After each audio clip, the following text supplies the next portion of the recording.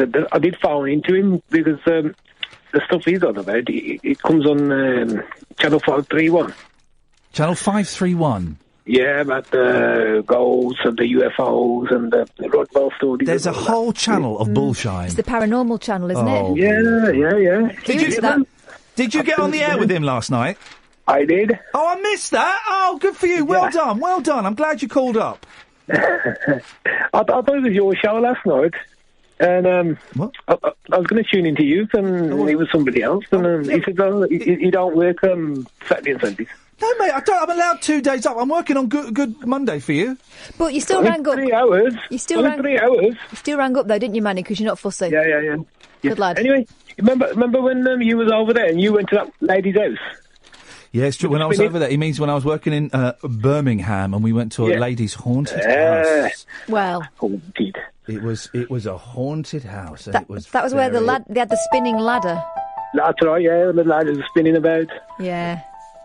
Was that true? I don't know. It was. They believed it. It was a really interesting thing, right? It was a really nice family, and there were mum and dad, and I would say about 5 or 6 kids, and a psychic, right? And the family had all these video evidence of ghosts and stuff, like ghosts, monsters, and legends, and including spinning ladders, right? And it was kind of spooky in there, and but it was. I don't believe a word of it. I don't believe a word of it because I managed to recreate the spinning ladder quite easily. Oh yeah. You were saying with the by the loft door. Yeah, I managed to do that. Where's my copy of the Star? It's in here. And but the psychic woman was very nice. She'd obviously thought she'd found a banker, and the rest of the family. There's obviously 2 people in the family that were doing it. I would suggest. Any of us is about blind people? Well, Johnny Rotten's going blind, but that's not the story. Can't find the story. Basically, what it was saying that blind people do the same hand movements as those that can see. What?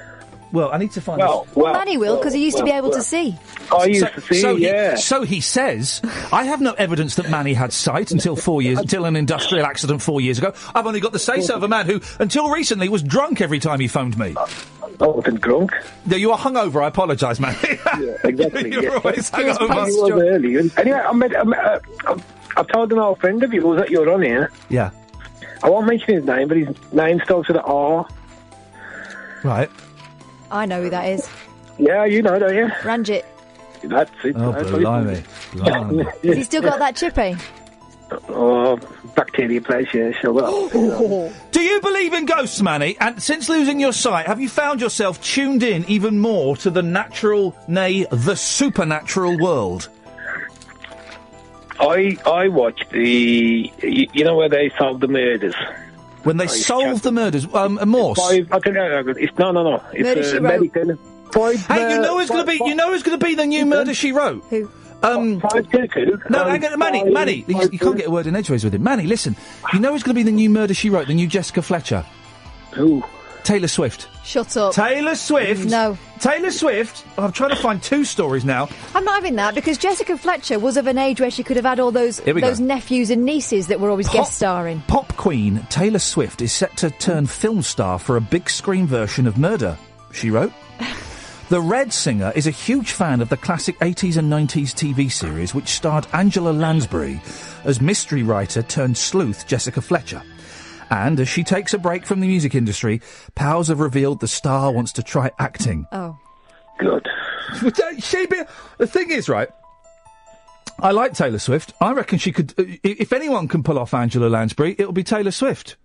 Totally. You don't think she's too young to pull off that role? No, I think she could do it. I think she could totally do it. Lots of makeup, wigs. Why not Here we go. This is what you do. You have an origin story. Uh-huh. You have an origin story, and that means you find out... Why is there a Shakademus and Pliers song called Murder, She Wrote? That can't be right, surely. You have the story where she becomes... A writer. A writer. She gets her first book... This is brilliant. She gets her first book published, and then she goes and solves a crime. Guys? Well, yeah, that could work. Anyone? No? Okay. No. Anyway, Manny, what were you saying? Yeah. It's channel 522 and 552. What are you doing? Are you giving out someone's phone number? No, it's channel, man. On Sky. When it's American. When they kill somebody and then they go and find them and. You're still talking about that. Are you talking about Crime and Investigation Channel? Yeah, that's the one. Yes, the one. Boom. That's what I'm here for. Has anybody ever actually solved a crime? You know, they used to do this again back in the 70s and 80s, right? If there was a murder, right, they'd get a psychic in. They would actually get a psychic in. They still do it now. To find the... They do, don't they? Yeah. They did it for that girl, didn't they, in South Wales, that little girl. Yeah. Has anybody, and by body I mean body, has anybody ever actually been found by a psychic? I cannot believe that they have. I can't believe it. 0844 499 1000. Manny, listen, thank you very much. Just realised there are loads of people calling in. I was expecting it to be quiet on a bank holiday, and there's shed loads. They've all been on an all-day, that's why. Taylor was always watching... This is a friend of Taylor Swift's. So this means it's made up. Of course it is. Taylor was always watching reruns of it and even bought a few box sets on DVD. As a kid, she always wanted to be a detective. The 26-year-old star is taking a break from music. How can you take a break from your job at the age of 26? Because she's got enough money to do so. I think she's good, Taylor Swift. I do. What's that song about? It's shake it to the left. No. Shake it off. Shake it off.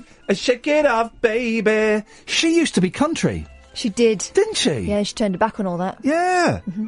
Oh, good for her. Well, I hope she gets it. I hope she gets it, Daniel. Daniel?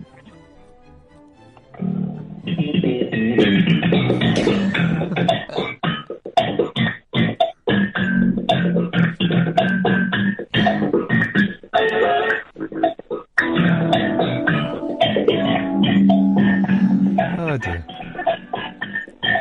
He's waited 15 minutes for this. To slap his bat. And this music put me off watching... There we go. I've got a great phone in. Things you've been put off watching because of the music. This put me off watching Seinfeld for 2 years. Tales of the Unexpected. Really? Yes, too frightening. Oh, man. It just keeps going up and up. And further away from the phone.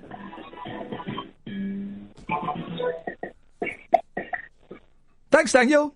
There he's gone and he's hung up. That's the perfect phone call. Do you think he's playing that live? 0844 499 1000. I tell you, years ago, my favourite caller, and you never heard this, was this guy, this young lad would come on. They go, I want to talk, whatever we're talking about. We're talking about, what's the best thing you found in a skip? Which, by the way, we can do that tonight. Best thing you found. He's going, yeah, I want to tell you, I found, me and my mate, we were, there was a skip outside about 5 doors down. And one night when everyone had gone to sleep, we went and had a look in there. And we were rummaging through it. And we saw this, and then he started doing Afrikaans music. And him and it was really good. You know, I can't... Like Lady Smith, Black Mambasso? Yeah. He started doing that, and he was brilliant at it. Brilliant. And then he just hung up. Gosh. And he would, and I'd fall for every time I couldn't see it coming, and then he'd do it. Oh, wait. For those about to rock, we salute you. For those of you who are new to this show, 0844 499 1000. This is literally as good as it gets. This is a good start to the show. We've probably peaked at 28 minutes past 10. I hope not. Got a podcast to fill. Good Monday. Bobby's on the line. Hello, Bobby. Hello. Hey, Bobby, what you got for us? A couple of things, because you just said about what have you ever found in a skip? Yeah. It wasn't a skip, but my husband used to work... Your husband? You mean you're not a 10-year-old boy? No, I'm 25. Fantastic and great. Oh, what's that now? There's an accent there. What's that accent? Plymouth? Bristol? No, I'm not far. I am in Dorset. Oh, man, I love that. I love the accent. That's a burr. I sort of have... I can have a mixture of three, because I grew up in Wiltshire. Yeah. And I was there since till I was 20, and then I moved to Dorset. Oh. I'm on the border of Dorset and Somerset, so I could have it all. Mate, you could have it all. Can you give us an all right, my lover? Oh, I don't like stereotyping, but okay. Go on, do it All right, anyway. my lover. Don't make a young woman say, all right, my love, if she doesn't want to. We're not the BBC Didn't now. make her. Well, you kind of put She resisted, but she did it anyway. All right. I nearly made a really inappropriate joke there. But again, we're not on the BBC anymore. Sorry, Bobby. We don't work by those rules. Sorry, Bobby, I feel like I've exploited you. Bobby, listen, we're going to go to a break. Can you stay there for a couple of minutes? Yeah. Cheers, my dears. 0844 499 1000. So Taylor Swift is going to play... She's not. Angela Lansbury. She's not. This is a completely made-up story. I've been told by Niles on Twitter that Peter Andre is lined up to play Columbo. Could work. Who was the original Columbo? He did a pilot and then he turned it down? No. Bing Crosby. Bing Crosby, yeah. He did the original pilot and then he said it won't run. Peter Falk was perfect though, wasn't he? He was perfect. Now, the eye thing. Yeah, that's real. Yeah, I know it's real. You can't fake that. Acting... You could. You could nowadays. Well, you could CGI it. Yeah. How did Peter Falk lose it? Okay, here we go. The show is going to start properly in a minute. How did Peter Falk lose his eye? Dunno. Oh, I don't know either. I was 08444991000. And people you didn't know were blind. You blew my mind the other day by telling me Andrea Bocelli is blind. Of course he is. And I didn't have a... Well, you say of course he is. I did not have a clue. He doesn't wear glasses. You can see that Hang on he's a blind. second. Id. Yeah. Did you know Andrea Bocelli is blind? Yeah. Everyone knows Even that. I know it. Oh, you were pulling a face at me, not at her. Yeah, right? exactly. Okay, I'm sorry. I'm sorry. I thought you were pulling a face if to say what? Back to But you Columbo, were, though. yes. That reminds me of a lad that used to do gym club when I was a gymnast when I was younger. Why, did he do it in a dirty mag? No. Talk about his wife, but you never saw her. No. As he was going, he'd come back and say, one final thing. No. No? He had a glass eye. We only found out when it fell out once when he was doing tumble. He was doing Tumble, Mr. Tumble. See? You've got to be so careful. Bobby! How did you not know Bocelli is blind? I didn't have a clue! I honestly did. This is not me being cute. Have you never looked at the man? Well, I don't see blindness. No, hang on. No, but because there's loads of posters in around London, right, for him. And now I know it, I can see it, but I'd never known that before. Did you think he just likes to sing with his eyes closed? Yes, I did! He was performing. We all know all the best singers. You'd actually be telling me that Lionel Richie's blind. Well, he's not, but the girl in the video is. Yeah, he is, yeah. Singers close their eyes to emote. It's powerful. It shows that they are feeling really sexy when they're singing a song. I think you had your eyes closed as well because it was so dreamy. See? You know, when you're listening to Andrea sing. I don't get it, mate. Well, maybe you closed your eyes because otherwise, I mean, flipping heck, it's quite obvious. I don't think it is. Oh, it is. I think it's obvious. Yeah. It's very obvious. All right then, Bobby, the clever. fact that he always has someone escort him onto the stage. Yeah, he's lonely. He's shy. Brian Wilson has someone escort him onto the sge. So does Britney. Fair play. Yeah, exactly. Up and down the steps. Okay, Bobby, you think you're so clever. There's 5 points to you. Do you want to double or quits? With what? Yeah, okay, so the answer's yes. So if you get this right, you double now your you're points. forcing her to do stuff she doesn't want to do. BBC. If you get the answer right, you get 10 points. If you get the answer wrong, Bobby, well, you lose. How did Peter Falk lose his eye? How did Peter Falk lose his eye? Now, I should have I've got some thinking music somewhere. Hang on a second. No, I haven't got anything. I haven't got any thinking music, actually. It turns out I've not got all the music I thought I had.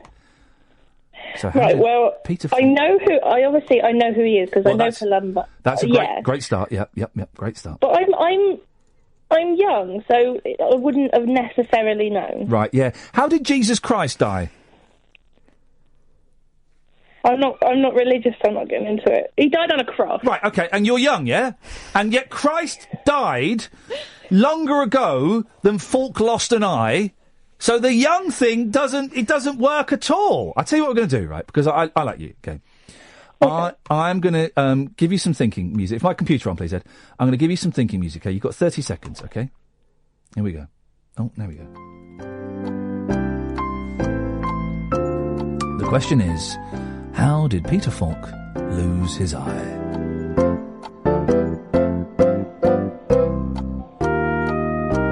Peter Falk, a.k.a. Columbo, also star of an excellent film, Death by Murder or Murder by Death. Have you seen that? It's a good film. Good film. He plays a Columbo-type character in it. And Peter Sellers plays Charlie Chan. So, over to you, Bobby. This is to double your points or to get 0 points. How did Peter Falk lose his eye? He had it removed because he had a tumour. Do you know what? It's the best answer we've got so far. So I'm going to have to say, I'm going to give her double points. Is that the answer? I've got no idea. Yeah, it is actually. 'Cause you Googled it. Did you Google it? You gave her time to Google it. Flippin' heck. I mean, I can hear her Googling. Listen, I trusted my listeners and I realised I was foolish to trust my listeners because they are as cheap and as nasty and as plastic as you and I, Catherine. Of course they are. That's why they listen to this rubbish. Well done. Fair play, Bobby. I'm going to give you that. For old Peter Falk, eh? What did you call in for? Do you know what? Oh, there we go. Yeah, sorry, it went for a second. You were talking about ghosts. Yep. And I believe in ghosts. I know a lot of people don't. Yeah, because they don't their exist. prerogative. Yeah. Well, that's their prerogative. It's like religion. Some people believe, some people don't. Okay, double or quits. Right. And you can't Google this. I'm not going to give you time. Okay. How did Sammy Davis Jr. lose his eye? How did Sammy Davis Jr. Did Sammy Davis Jr. lose an eye? Oh, she's flipped it back on you. Yes, mate. How did Sammy Davis Jr. She's Googling. Stop Googling. You're I'm not. I swear. I swear. So I'm you not. want to pass? Yeah, because so I don't. you're back to zero. I didn't think he did. Right, So. you're back to zero. So I get your points. Fine with me. There we go. I win. I've won. I don't think she could ever have won.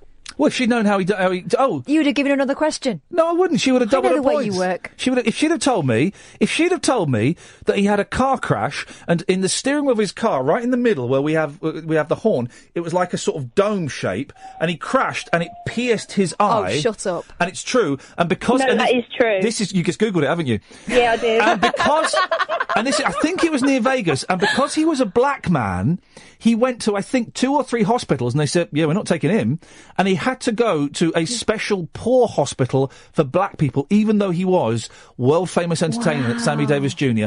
Had he gone to had the first hospital admitted him, they probably could have saved his eye. Here's a question: what year did it happen?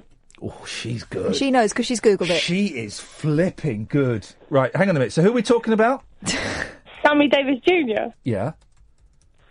And you want to know what year? Now, I should know this. What year he lost his eye? What year? And you're not allowed to Google it. I'm not Googling it, mate. Why would I Google it when I know the answer is 1954? You Googled that. Maybe I did, maybe I didn't, Bobby. The shoes on the sandals on the other foot, just Very to keep it in true. biblical terms. So you've seen a ghost, have you? Yes. Okay, tell us. But the actual story I was going to give you was what happened to my husband. Oh, yeah, go on. He was about 11. Yeah. He was staying at his nan and granddad's. Probably made it up, but yeah. He was staying at his nan and granddad's, and their house was on an old World War II airfield. Yeah. And he was woke up in the middle of the night. Oh, yeah. By an American soldier. Yeah.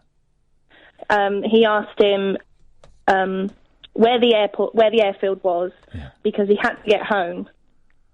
And my husband just turned around and said, "I'm so sorry, I can't help you." The soldier turned round and walked through the wall. And then as soon as he walked through the wall, he heard a plane fly over the house. It was a Phantom aircraft! Flippin' heck. Really?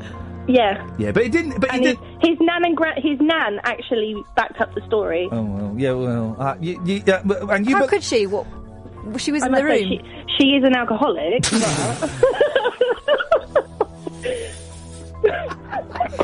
And you, Bobby, now, it's all starting to make sense now. I was going to ask, and you're prepared to marry this liar, but look at her, she's a cheat. She's a pub quiz cheat.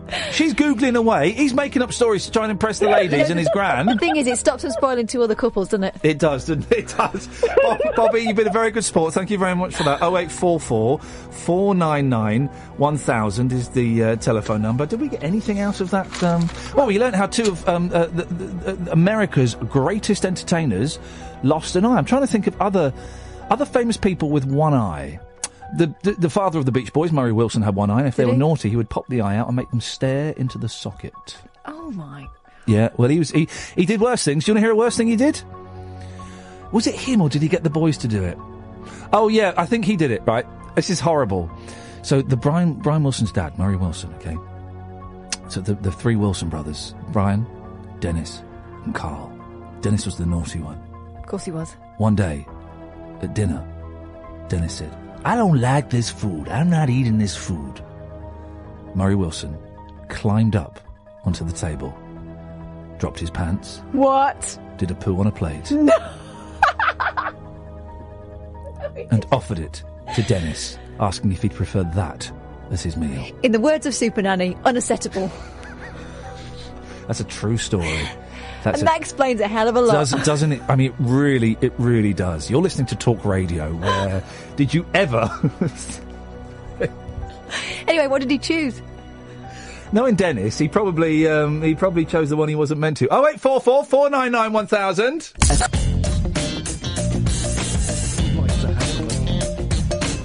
What would be the one event that you would like to happen that hasn't happened? What's the one bit of proof that you would like to go to a base and get?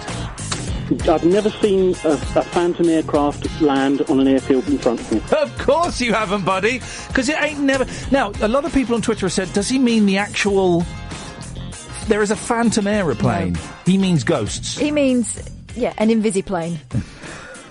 Like Wonder Woman. Wonder Woman. Now, Wonder Woman's is in the new Batman vs Superman movie, which has been panned by critics. I've seen the trailer. I like the look of it. I've also noticed there's on the poster as I drive home on the A4, there's a poster that gives it 5 stars, and it says, "This is brilliant. Seriously, this is really brilliant," right? Which sounds... 5 stars from who? Well, and then those things normally have Paul Ross or something underneath it. There is no name. There is no... And it's like when you're trying to convince someone to come and see your rubbish Edinburgh show. No, this thing is brilliant. Seriously, it is really brilliant. And Says the guy what wrote it. And it makes me think that maybe Superman versus Batman is a stinker. But I like the look of it. I've heard the critics are getting a bit sniffy about it, but that doesn't mean anything. Well, but then on another Twitter account I've got, following some people that are really into comic books and stuff, they're getting sniffy about it. And then Wonder Woman pops up, but that ain't no Wonder Woman I recognise. Well, no. To be honest, this Wonder Woman looks like she could do the business a bit better, because that outfit that she wore in the 80s was never going to let her... I mean, she could... Poor Love was not supported in her running, was she? I need a pen. OK, so we're writing celebrities with glass eyes. OK, just one glass eye. Not Wonder Woman, she had both. So far, we've got Sammy Davis Jr., we've got Columbo, and ladies and gentlemen, thank you very much, Colin, Leo McKern. No. Sorry? No. Rumpole. Oh, right, yeah. Oh, flipping it. This is what I'm working with, guys. You want Broken Britain? It's here, all 5'9" of it, all hairy 5'9" of it. I'm not 5'9". What are you? 5'6". I was being generous. Wilson is only 10. Wilson, you know who Leo McKern is, don't you? Wilson? Wilson? We've lost... I'm having a little bit of trouble with that line. Let me just see if I just do that. Hang on a minute. Can you give Wilson a call back, Ian? Is that okay? Sorry, maybe he got bored because we did keep him waiting for about 30 minutes. It's also late and he's a kid. Yeah, but it's Easter holidays. He's going to stay up drinking hooch all night. And why the hell not? Okay. Kyle! Ian, you alright? Can I pull back the curtain a little bit? Yeah. Not that curtain. Oh. I wouldn't touch that. Oh. I am deliberately, I'm experimenting with a few things, all right? First thing is, I'm not logged into emails or texts. I'm doing a couple of tweets if they kind of push the conversation along a little bit. But I am, as a fan of speech radio, I am not a fan of tweets and emails, really. Very, very occasionally you'll get something on there that is actually mind-blowing. But generally, I've only ever used them in the past as filler. Mm-hmm. And so I've not got the email machine or the text machine in front of me. I don't think the texters have been working all day anyway. OK, well, I haven't had them since we started this, and I'm making a deliberate thing that I want this to be a speech show, so ideally it's going to be you lot calling in. So what you're saying is you're doing a spend, love? I've got that. I'll play that in a minute. Because he's not going to sit here all night reading your emails out, Kyle, is what you're saying. I just think that very rarely have we... but As a listener, I don't want to hear the host reading someone else's words. And we've been really lucky that we've had enough calls that we don't need to do that. So I'm going to try and make a point of not reading emails or texts. I don't have access to them, so at the moment it's not a problem. The other thing I'm doing, which is slightly different, is I'm not mentioning where people are calling from. Don't matter. It don't matter. And It's just for showing off purposes, that, isn't it? I think sometimes it might become relevant, right? If it's, I don't know what, I can't be bothered to think of any. I can think of some examples. Like when we talked about that shopping centre. Yeah. What shopping centre? The other week. Oh, I can't remember where it was, but, he was being very specific about growing up in a certain area. Gosh, what's this picture someone sent me? I don't know what that is, Lena. So I don't think, because a lot of people, they want you to, a lot of radio stations, the bosses may think differently, and they may give us, a diktat, which I don't mind, a diktat now and then. And they might say, we want you to mention the places. It makes it sound big and national and broad. Exactly. But I like the idea, particularly late at night, of it being like a small community. Not a small, a community, right? And we don't need to know where other people just Kyle. live. It's just Kyle. And it says on my screen where Kyle's calling from, and I don't think we need that, really. Anyway, Kyle, I'm just playing around. We're just trying to tinker with the how old is phone in radio? What, 30 years in this country? 40 years, maybe? And it's become quite staid and quite predictable, particularly if you listen to LBC. And LBC on Sunday night, blimey, 3 hours of Europe.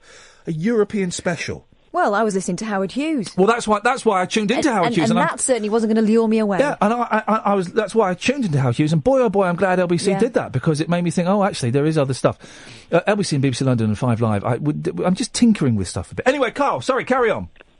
No, it's like a couple of bits. I've got the opposite of the glass eye for you. A wooden eye?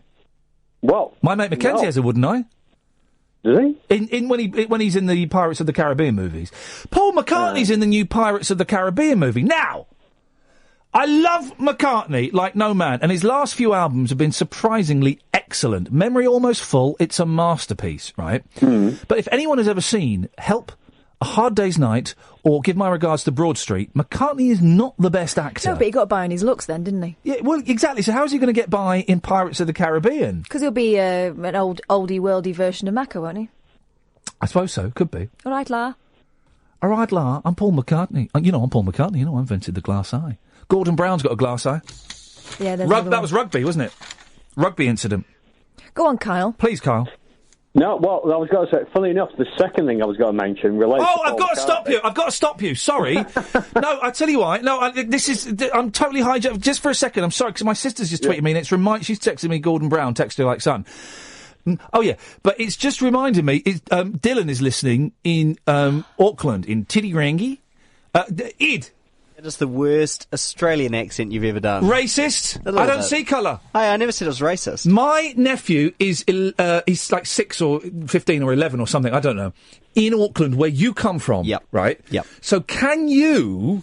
He's today and he's listening, right?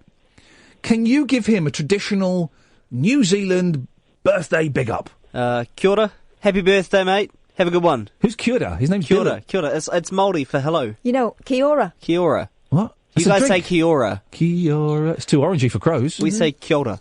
Kia ora. Because that's the official that's the proper pronunciation. He's 11, man. Why are you taking the mickey out of him? I'm not taking the mickey out of him. I'm just giving him a traditional New Zealand greeting. I'll give you a traditional knuckle sandwich in a minute. Is he 11? I thought he was 7. He's 15 or... I don't know his actual age. Okay. He's related to you, though, right? Well, I mean, yes. But, I mean, kids these days, he's yet to realise I'm his cool uncle. He thinks the one over there is cool. He doesn't know anything. You wait until I'm famous again. And then he'll say... Then he'll cop for it. Happy birthday, Dills. Anyway, Carl, could you please get to the point, mate? You're ruining my nephew's birthday. His 15th or 16th birthday, or 11, I'm not sure. Well, happy birthday to your nephew. So the thing, I was going to say, Roy Orbison... Yes. I thought he was blind. Yeah. And he clearly wasn't. No. He's got sensitive eyes. I thought he was an albino. Yeah, no, he's not. He's got sensitive eyes. See, I didn't know that. Yeah, his eyes are sensitive to the light. That's why he wears those sunnies. And because it looks cool. And then the other thing that I thought it might be a phone in for you. Oh, yeah. Is celebrity lookalikes. Okay, thanks for calling, Carl. What do you mean celebrity lookalikes? Right, okay, so Paul McCartney, as he looks now, looks like Angela Lansbury. If you Google it, seriously. And the other one is Gail Platt, which is, I think, I don't know whether you know him, Justin's a big fan of hers. Yeah. Yeah. She looks like E.T. Google it. Looks like E.T. Honestly. Well, you got Miley Cyrus looking like Hillary Clinton. Yeah, they do look alike, actually. Yeah. Let's have a look. Yeah, they do. It's the same person. Yeah.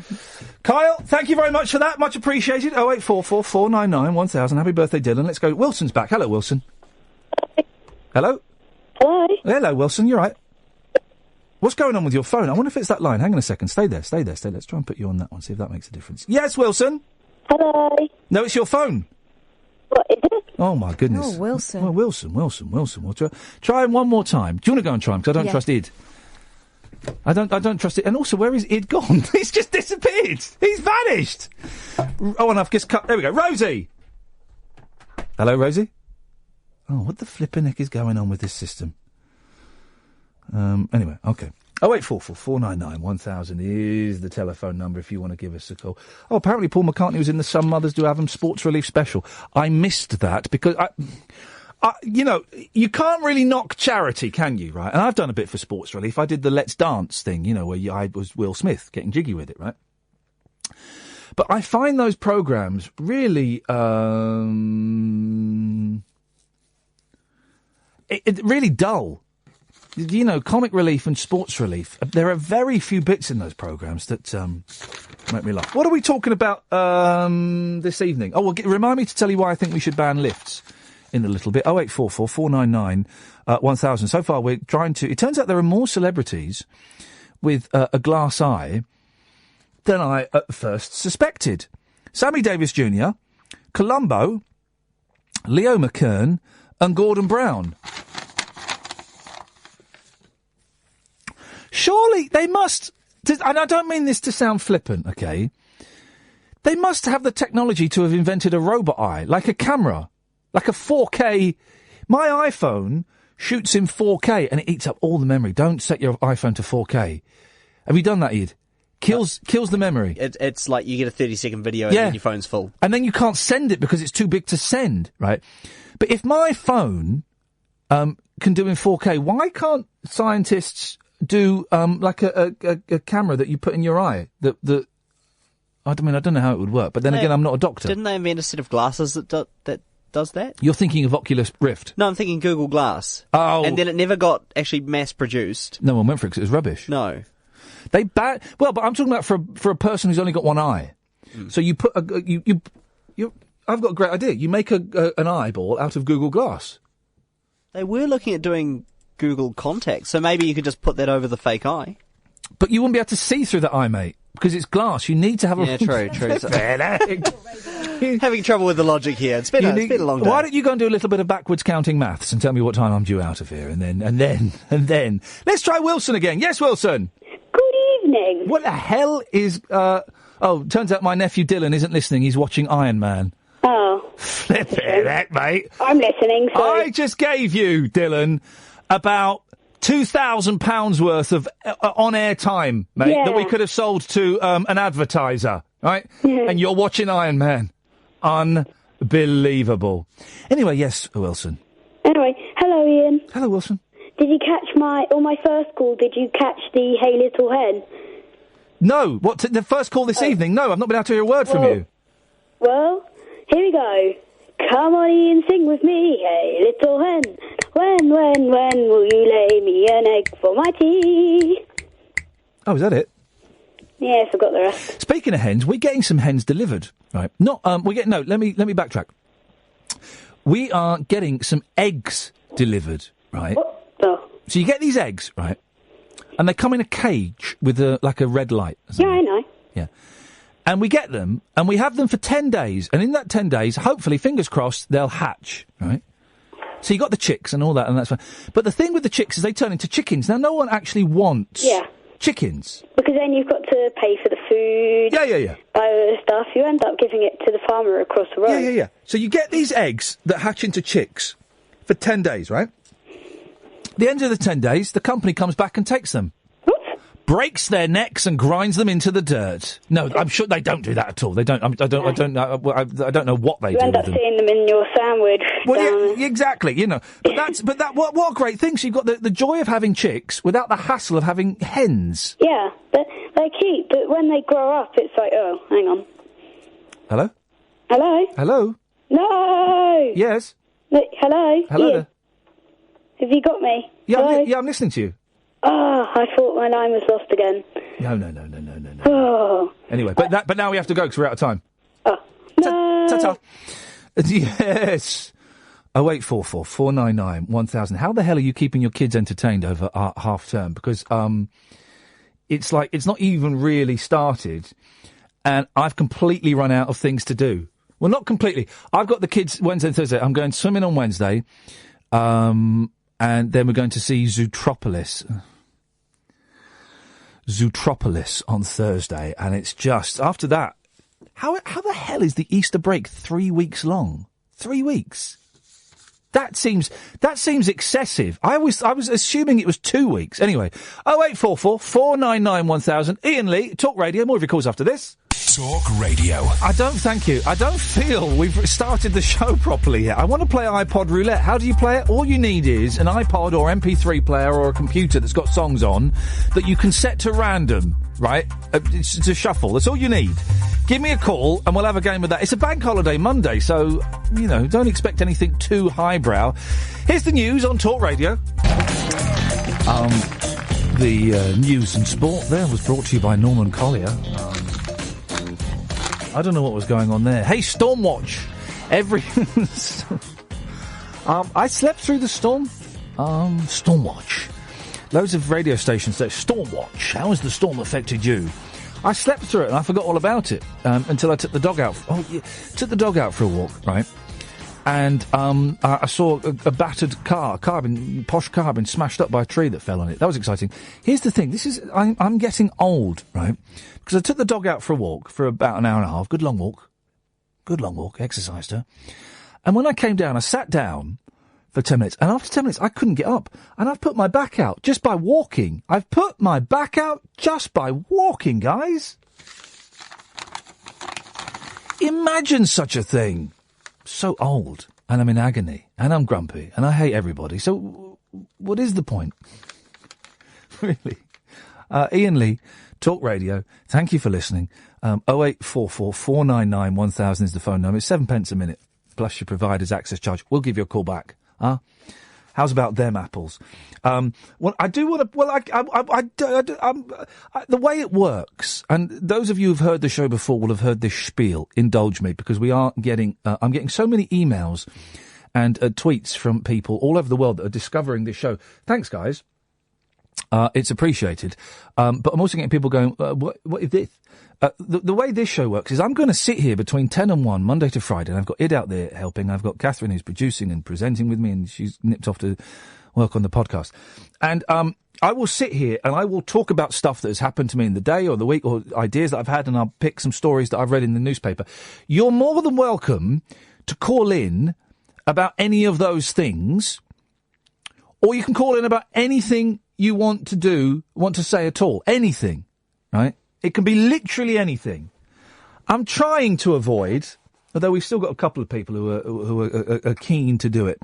I'm trying to avoid the usual late night fare of let's go through them, shall we, guys? What are late night radio stations doing at the moment? Brexit. I mean, when it comes to the European vote, I couldn't give. Hang on a second, Id, do you get to vote in the Brexit? I do. Oh, for crying out loud! No, but that's because I'm a British passport holder and because I'm allowed to be here. Oh, man. Anyway, I literally couldn't give a stuff, in or out. Honestly, it does not bother me in the slightest. I'm going to vote in, and I'll tell you why. Because I said to my 6-year-old, there's this vote going on, and I explained to him very basically what it was. I said, what do you want? He said, I like being in Europe. Let's stay in. I went, all right, I'm going to vote in. On your head be it. But does anyone actually give a stuff about it? Don't answer that question. Because we'll now get boring people phoning up going, well, actually, you'll find it very important because we give Europe £300 million a day. I couldn't give a monkeys. Honestly, it's not going to affect me one way or t'other. So, don't want to talk about Brexit, despite the fact I've just spent the last 2 minutes talking about Brexit. Don't want to talk about black cabs because boring. Uber is killing black cabs. Don't want to talk about immigration. Don't want to talk about refugees. Don't want to talk about Syria. Don't want to. That's kind of it. I think, really. If you want to hear that being done, there are tedious other shows on right now that will be covering that, and you can go and listen to those guys. Not here, all right? 0844 499 1000. And as suspected, it's Monday, Easter Monday, Bank Holiday Monday. We've already had 15 more calls than I was expecting tonight. Phone-ins on bank holidays are famously hard work. This, dear listener, is where I start to earn money. 0844 499 1000. If you've got an iPod or an MP3 player or a computer that's got songs on, you can set it to shuffle. Give us a call. We'll call you back and we'll have a game of iPod roulette. It's dead simple. 3 rounds. Set it to shuffle. Whatever song comes up, I decide who's the best. Here's a good one. Ant and Dec in Love Rat Shocker. Now, you read that headline, right, and it sounds like Ant has been having it away with Dec, or Dec has been having it away with Ant's girlfriend. It's actually a better story than that. And this does bring up the question, have you ever been spotted somewhere you weren't meant to be? An angry woman spotted her cheating husband on Ant and Dec's Saturday night takeaway at a surprise telly wedding. Helen Gundry claims Daniel was supposed to be working in Dubai. Oh, no. But he was seen on TV... This is outrageous. He was seen on TV with a new love she thought he'd split from last year. Never. Yes. Turn to page 5 for the full story. Stay there, Rosie. I'll come to you in a sec. Here we go. Hubby, Ant and Decked on telly. TV guest spotted by wife.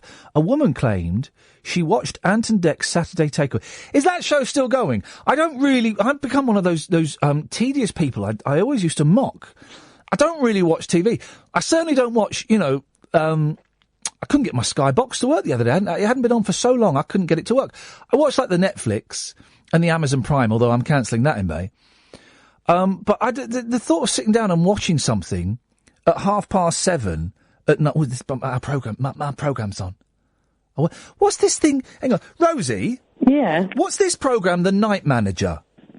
Oh, I don't know. Everyone's going on about it on Twitter. Everyone is going on? Well, I caught the end last night. It just looked fairly violent. Well, yeah, everyone's going on about The Night Manager. I saw someone the other day saying they were in a hotel in Germany and The Night Manager was on and they could pick it up so the bar suddenly emptied. There's a big thing it's gripped millions with its thrilling tale of sex, spying and sabotage. But the final episode of The Night Manager was more notable for its violence. But I've got no idea. That kind of put me off when I saw that in the I like a bit of violence.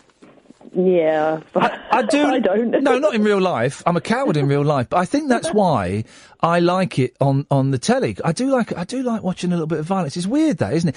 It's strange that the most popular programmes and films are about murders.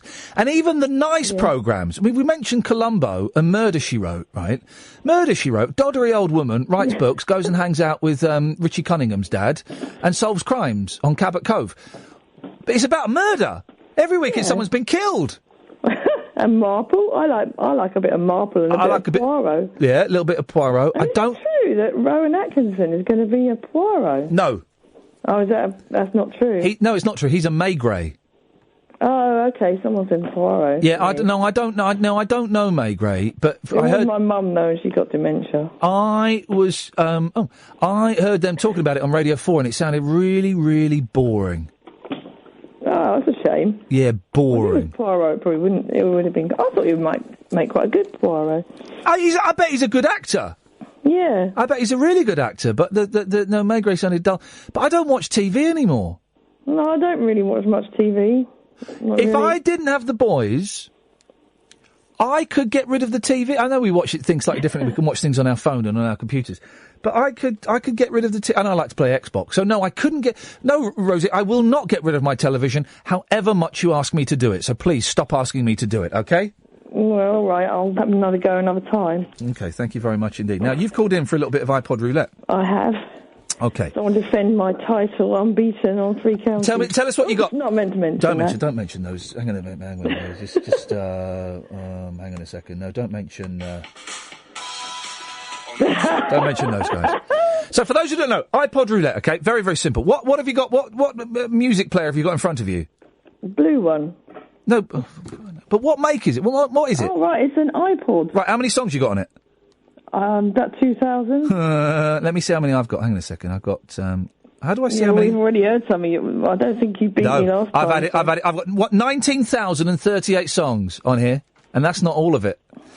But... Who's judging, though? Well, you, I suppose. we'll get to that when it gets tricky.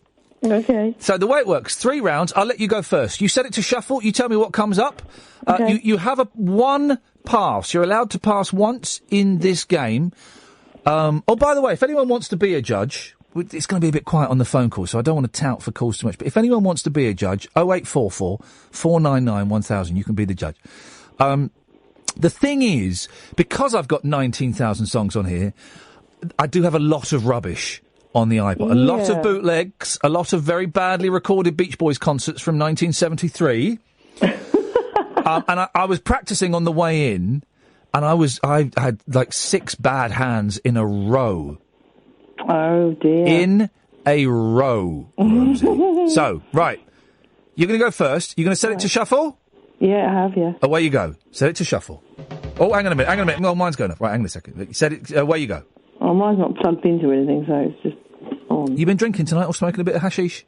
Go your own way, Fleetwood Mac. Oh, you're joking! Yeah. Flipping it, that's almost an unbeatable hand. Right, hang on a minute. Quite like that one. Rosie, Ian, go your own way. I'm just jotting this down. Go your own way. All right, you're sticking with that. Okay.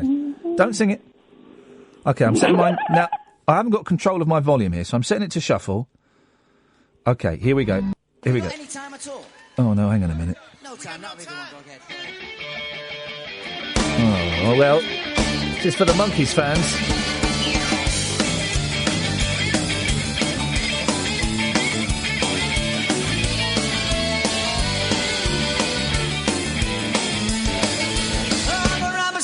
Right, that's Davy Jones live singing an obscure Monkey song. So you would technically, Rosie, you would win that, but of course, that was just a practice. That was just a practice. Like I need a practice. Just a practice, because we've got our judge. We've got Gatford on the line. Good evening, Gatford. Oh, Gatford. Hello there. Hello, Gatford. So of Hello course, there. Happy to judge. Yeah, happy to judge. So, of course, Go Your Own Way by Fleetwood Mac would have beaten Davy Jones live singing No Time. Of course, we know that, Gatford. That you agree with that, Agreed. just to calibrate you. Absolutely, I do agree with that. Brilliant, excellent. Right, can you stay there, guys? What we're going to do is we're going to have a little break, we'll come back, and then we'll play the game for real, OK? All right, then. Ladies and gentlemen, this is a first on Talk Radio, although anyone who's listened to this act will have heard it many, many times before. iPod Roulette. If you want to give us a call, 0844 499 1000. We'll have the game after this. Evening! As predicted, Bank Holiday Mondays are tough gigs for a phone-in host. And the radio does this weird thing where most stations... on bank holidays and stuff, they get rid of all the regular presenters and get, a load of dullards coming in. I don't know why. I don't know why they do that. I always wanted to work bank holidays. I like it when it's hard work. Isn't that perverse of me? I prefer it when it's hard work. I prefer it when I'm earning my money. 0844 499 1000 is the phone number if you give us a call. Iain Lee on Talk Radio, we'll give you a call back. We're playing iPod Roulette. We've got Ribena Rosie on the line. So called because her grandfather actually invented Ribena. That's a fact. That's a fact. Sounds like she's been drinking a little bit mixed with some sherry this evening. No, I don't like sherry. It's horrible. I haven't had a drink for 11 and a half years. But boy, all the drinks I used to like drinking, I had to mix them with fizzy pop so that I could drink them. Like I used to like drinking Jack Daniels, but I didn't. I just used to like getting drunk on Jack Daniels because I would drown out the taste with copious amounts of Coke. Oh, yeah, that's what... And vodka. I thought I liked Everyone vodka, does but I when they're didn't. young, though, innit? I thought I liked vodka. I didn't. I liked slightly spicy orange juice that was boozy. That's what I liked. I liked being drunk, and that's why I stopped. Gatford's on the line as the judge. Good evening, Gatford. Good evening, sir. Okay, so we're playing iPod roulette. Do you like a baby sham at some point? Oh, I did, but that's a girly drink. Oh, is it? Okay, yeah. I'd like a baby sham. It was girly until the big butch guy in the bar said that he would like a baby sham, and then everybody wanted a baby sham. Could you both shut up now, please? So we're playing iPod roulette. 3 rounds. We set our iPods to shuffle. You get 1 pass in the entire game. Ribena Rosie, it's over to you. Okay. Back to Black, Amy Winehouse. Back to Black. Oh, it's a strong start. Back to Black. Is it, though? I like that song. It's not one of her best. Strong. Oh, but your and I think her on later covered it. I think her lifestyle should perhaps lose her a couple of points. Back to Black. That's a bit harsh. Here we go. Here's... hang on, I'm just setting mine's... hang on. Here we go. And here comes mine. Oh, ladies and gentlemen, please. From the album Chocolate City by Parliament, it's Bigfootin'. I know what you can do. Let us lay some funk on you. Funk on me. They're saying funk. Hang on. Music for the young and old. Music good to you. Hang on. Yes. Chocolate City, what an album. Here we go.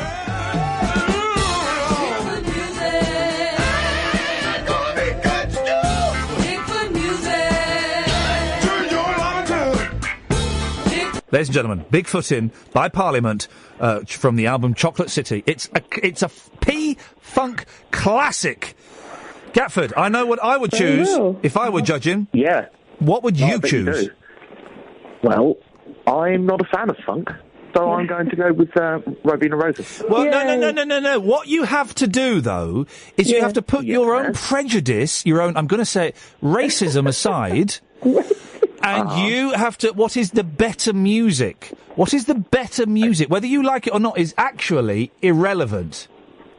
Right. I'm still going with... You're wrong. And Buck Carter on Twitter, thank you. All right, I'll let you have that one. His word is final. Round... Okay. Bad choice. Round 2. And I'm going to go first, okay? All right, then. Oh, I've pressed the wrong button, so it won't shuffle. Hang on a second. There we go. No, it almost dropped mine. Okay. Are you ready? Yes. Can't wait. It's my one-of-a-kind compadre. Stay with There's nobody else like him that I Stay with it, listen. Maybe, maybe not. But he's strictly one of a kind. And I would invite you to experience him. His name is Mr. Stills. Steve, it's Crosby, Stills and Nash, live in concert. That's it, whack it up a bit, don't you worry. It's good. Stephen Stills, ladies and gentlemen, playing Black Queen live in concert. It's got the best line. He's playing the blues, right? And listen to this, guys. Someone starts laughing, and he comes out with the coolest line ever. Hang on a second. Gonna do a country blues. Someone starts laughing, and he's just got the best put down ever. Here we go.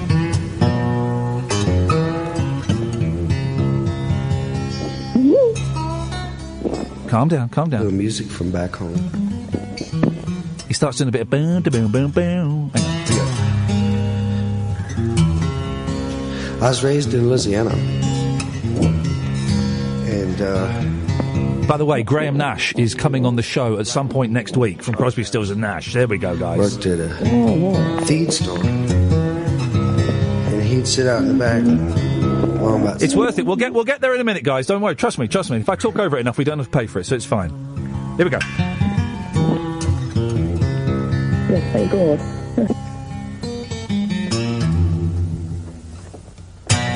Here it comes. Someone laughs. Shh. Someone laughs.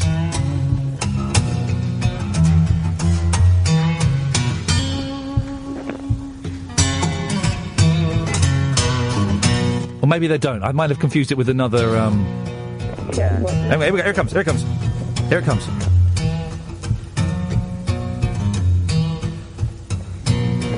Here it comes. Someone laughs.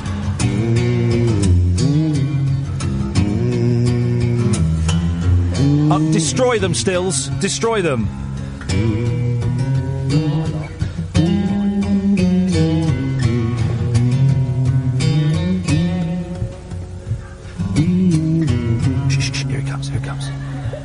One thing the blues ain't is funny. Oh, baby. One thing the blues ain't is funny. Beat that, Rosie.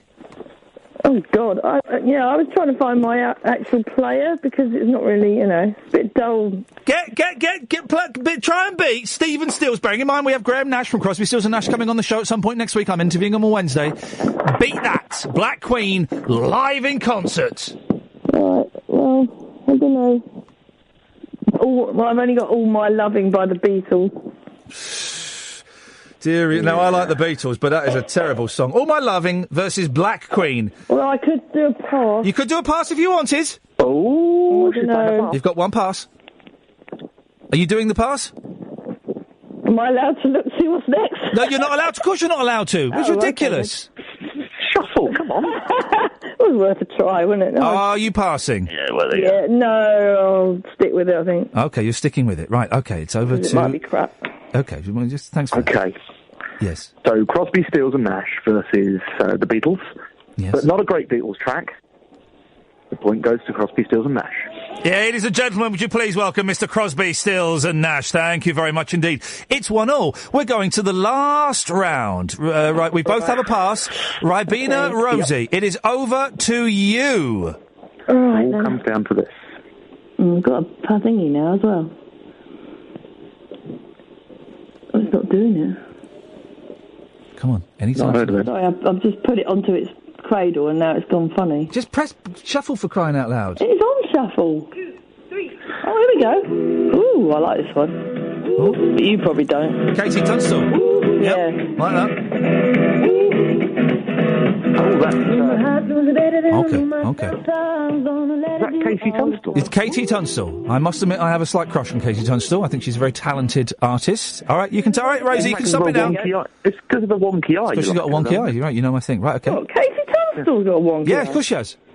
One eye's going to the shops, the other one's coming back with the change. Then, isn't it? It's a bit of a theme. Do you want to keep that or do you want to pass? I don't know. I don't want Gatford's... You can't... I've turned his microphone off so we can have no input from Gatford. Oh. You keeping it or you keep passing? I like it. You're keeping it. Okay, fine. Right. Well, I'm gonna play mine. Here we go, ladies and gentlemen. Oh. Okay, it's another live one. It's another one. It's Rock Bottom by Kiss from Kiss Unplugged. I'm going to pass, and I'm going to shuffle again. Here we go. Oh, ladies and gentlemen.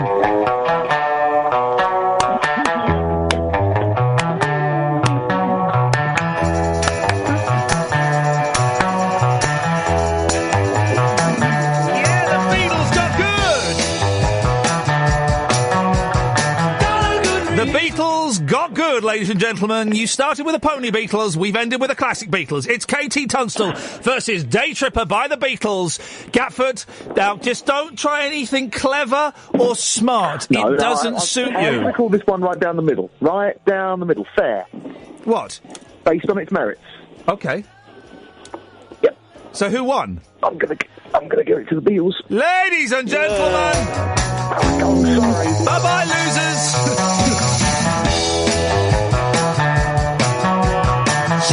And that's how you play that. And that is that. And you know, guys, you may be laughing. You're probably not. But when ITV4 or another of the channels comes knocking on my door asking for the rights to make iPod Roulette as a TV show, I'll say yes. Yes, you can have it for £50,000. And I want the job of presenting it, guys. That's how that works. Easy. If anyone else wants to take me on... 0844 499 1000 is the telephone number. Happy to accept challenges from all corners of the globe, by the way. All corners of... I've had some people from the States saying, how can we get in touch? Because the phone number doesn't work from the States. Send me an email. Iain at iainlee.com. No, hang on. IAIN at IAINLEE.com with your phone number and we'll give you a call. We can do that. If you're in the UK, you give us a call here. Don't send me your email if you're in the UK. That would be crazy. 0844 499 1000 and we'll give you a call back. Back to the story I started half an hour ago. Do you remember this? Remind me. A woman A woman claims she watched Ant and Dec's Saturday takeaway wedding to... Oh, hang on, I've got to plug this back in, otherwise the thing don't work. There we go. It's all a little bit makeshift here. I do apologise. A woman claims she watched Ant and Dec's Saturday takeaway wedding to find her husband among the guests with another woman. Oh, no, I think that won't work. Why is this not working? There we go. Never! Thank you very much indeed. Helen Gundry, 51, said Daniel was supposed to be working in Dubai. He was on the arm of another woman who she thought he had split from last year. Isn't it funny? This gentleman's obviously got a type. He's obviously got a type. He likes very attractive blonde women who, as I would describe, have got a busy mouth, got prominent teeth.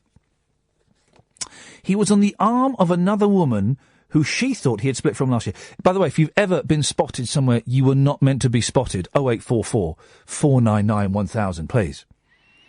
Daniel was spotted. Now, this gets confusing because I don't really know what the programme is.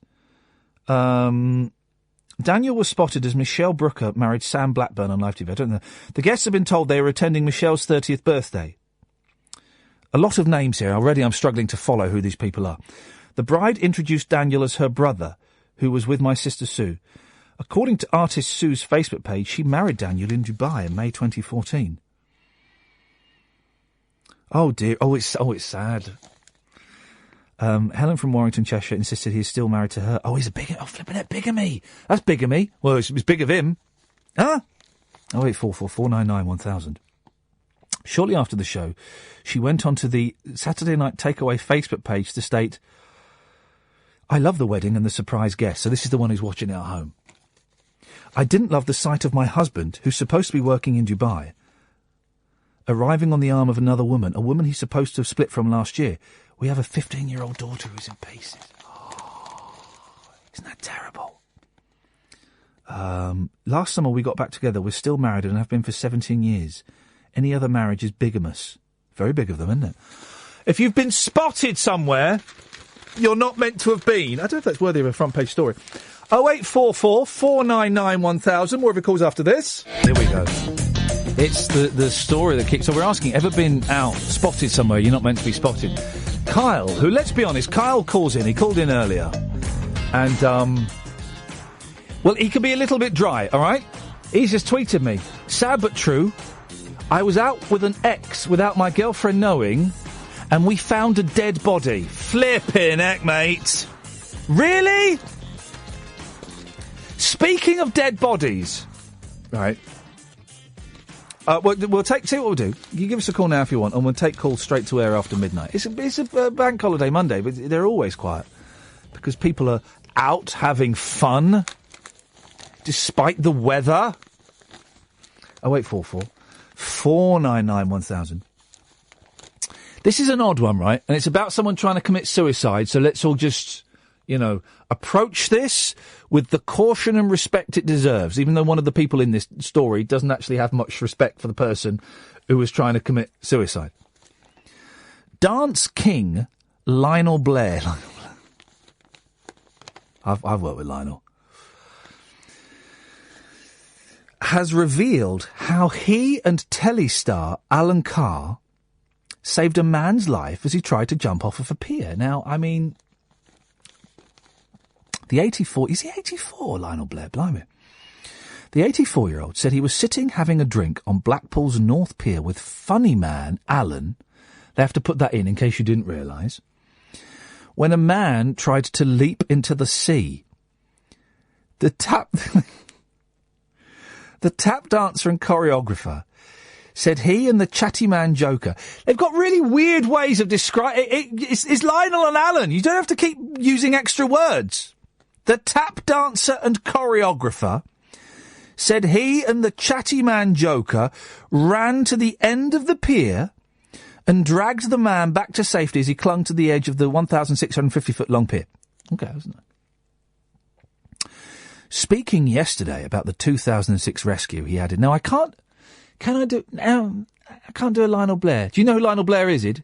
No. Okay. I'm Lionel Blair. Oh, now, wait, no, I do know who he is. What, from that voice? A little bit from that voice, but also memories finally coming flooding back to me. Okay, who is he? He's some sort of dancer TV presenter. It's only because I've just said dancer. No, but I've seen, he's been on the TV. Answer the phone and speak to that gentleman. Yes, he's been on the TV. Who can do a Lionel Blair? I'm Lionel Blair. Speaking yesterday, about the 2006 rescue, he added, I was, because he's not gay, and I'm making him sound really gay. He's camp, though. Speaking yesterday about the 2006 rescue, he added, I was doing a pilot show with Alan Carr on Blackpool Pier about 10 years ago. Why do I really want to be able to do a good Lionel Blair. And I can't. We were having a laugh in the bar afterwards when a man ran in and said, someone's trying to jump off the pier. Here's the bit, 0844 499 1000. We ran out and he was hanging on by his fingers. He didn't want to come up. Why didn't he let go? So Alan and I grabbed an arm each and hauled him back. Now, here's the thing. Right? He didn't even say thank you. Now, the guy was trying to kill himself. And he gets you and Alan Carr, I've met, and both are very, very nice gentlemen, right? Very nice gentlemen. Oh, well done, Ed. You've made a joke. Ed's made a joke on my computer screen.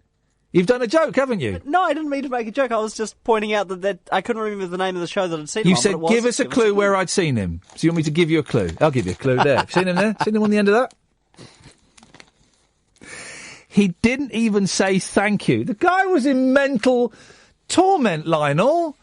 For crying out loud. Give him a break because he didn't say thank you for saving his life. Give the fella a break. He'd probably read that and go, oh, that was me. Oh, that was me. He didn't even say thank you. Oh, God, he hates me. Lionel Blair hates me because I didn't say thank you. 0844 499 1000. Here's a corker. Do you remember when there was the 66 million... No, it was a £66 million lotto win, right? And only one ticket turned up. So one person claimed £33 million. And no one else had the other ticket. I think they found the other ticket with like days to go. But this woman rocked up, right? It was brilliant. I was on Sky News the day that this was in the papers, and it was obvious that she was just the biggest chancer going, right? Absolutely obvious. Because she rocked up with the tickets and said, I've got the winning ticket, but it's been in the washing machine, right? And the numbers are there, but the date's been washed off. But trust me, honestly, this is the winning ticket. Turns out it wasn't the winning ticket. There's a surprise. Lotto rinse machine is washed up. Lotto loser, Suzanne Hint. We're all lotto losers, though, aren't we? If we've ever played the lotto, which I won't because it's a tax for idiots, we're all lotto losers.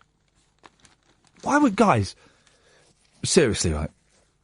The lotto's £2 now, I think. Why would you do it? Why would you do the lottery? First of all, why would you call it lotto? I hate that, and I've fallen into that trap. It's the lottery, the national lottery. Secondly, why did they ditch it could be you? Thirdly, why did they ditch you've got to be in it to win it? Fourthly, why the hell... I don't get those Noel Edmonds and Katie Price adverts. That doesn't work for me. And fifthly, I've just gone too far away from the original point. Oh, yeah. Why do you do lottery? Really? Where's the... Because I don't, drinking and smoking and doing drugs and stuff like that, I don't do any of those things anymore. But I can understand why you'd want to spend your money on it, right? I can understand why you'd want to spend money on it. There is some form of pleasure, either real or imagined, that you are getting out of that activity, right? Even going on the fruit machines, the gamblers, there's a kind of a buzz going on because you're doing stuff. There is a tiny element of skill on the gamblers because they have like features and functions and stuff, don't they? My friend used to know all the cheats to the gamblers and would win loads of money all the time. Anyway. But the lottery, it's so fleeting, it's so momentary, there's no pleasure from it. Most of you, I bet, if you do the lottery, can you explain why? Because most of you, I bet, don't even check the numbers. You just have them in the back of your wallet, and, you know, you don't check them, because you know you're never going to win. Lotto loser Suzanne Hint has sold... I'm reading this from the Star, but it is in a couple of papers, right? Has sold the washing machine she claimed had rinsed out her £33 million winning ticket. The 48-year-old gran, now, come on, flogged the appliance online for just 150 quid and is glad to see the back of the thing, according to pals. Oh, yeah, of course, no, unless, of course, we're advertising the lottery, in which case, yeah, get in there. You get in there. It's a great thing. Why would you not want to do it? Thanks for the heads up there. Of course, it's an excellent thing. Everybody should be going and doing. I encourage you all to go and spend your £2. What fun. What fun for the family. Everybody. You got to be in it to win it. She handed... Bullet dodge there, I think. She handed the cash to charity to get my life back after her alleged... Hang on a minute. So she lied about having a winning lottery ticket, right? And she said it was in this washing machine and stuff. She's blaming the misery that's been caused since on the washing machine? Not the fact that, I don't know, she told a lie and tried to rip Camelot out of £33 million? Really? She handed the cash to charity. What charity was it? Where's the evidence? To get my life back. After her alleged scoop made her a target of hate. Oh, no, don't hate her. Oh, no. I wouldn't hate the woman. I kind of respect the balls that she's got to do it. Going into the shop going, yeah, it's mine. 33 million quid's mine. Got to respect that. Suzanne shot into the spotlight in January after claiming she had the winning ticket for the £33 million jackpot. She showed the slip with no date or barcode. I know there's a break going on. All right, we'll go there in a minute. She showed the slip with no date or barcode to back up her claim saying it was damaged in the wash. Oh, no. If this is true, this is nasty, right? But she was run out of her home under a hail of abuse when her claim turned out to be false. Now, I'm saying this is nasty, bearing in mind she made up winning the lottery. I'm guessing she might have made up getting a hail of abuse and having to leave her home. The grandmother of 4 flogged her infamous washing machine on eBay. How is she going to... She's going to have to buy another one. And is donating the cash to the British Heart Foundation. Yesterday, a pal said, it's caused so much trouble, I think she's glad to see the back of the thing. We'll have the rest of the story after this. You should be in bed. Yeah, tell me about it. We all should be in bed. Maybe you are in bed, dear listener. 0844 499 1000. We can play iPod roulette again. We'll take some calls straight to air after midnight. I feel sorry for this woman, but I don't. But why would you abuse her just for being a bit of a chancer and trying to get this 33 million quid? Suzanne fled to her 17-year-old son's home after the scandal in January and only returned last week, but she said the sight of the washing machine gave her bad memories. My washing machine gives me bad memories because it keeps getting an F7 error. Keeps giving me an F7. Like, not all the time, but enough. And I know how to fix an F7. You have to take the front panel off and you have to undo a thing and then the kitchen floods with water and you have to pull out some lint or a coin or something. But the last few times there hasn't been any lint or a coin in there, which is annoying. About a month ago, there was about 20 quid in there. Seriously, and loads of marbles. Thanks, boys. Thanks, boys. Suzanne from Worcester said, looking at it filled my head with dread. I hope that selling the machine and donating the money will mean I can get my life back. Oh.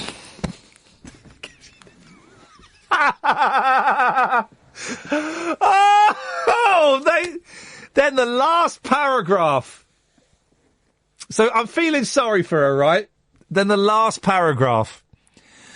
Suzanne is currently on trial for allegedly stealing an Xbox controller from a man she met on a dating app. Now, ladies and gentlemen, I mean, really?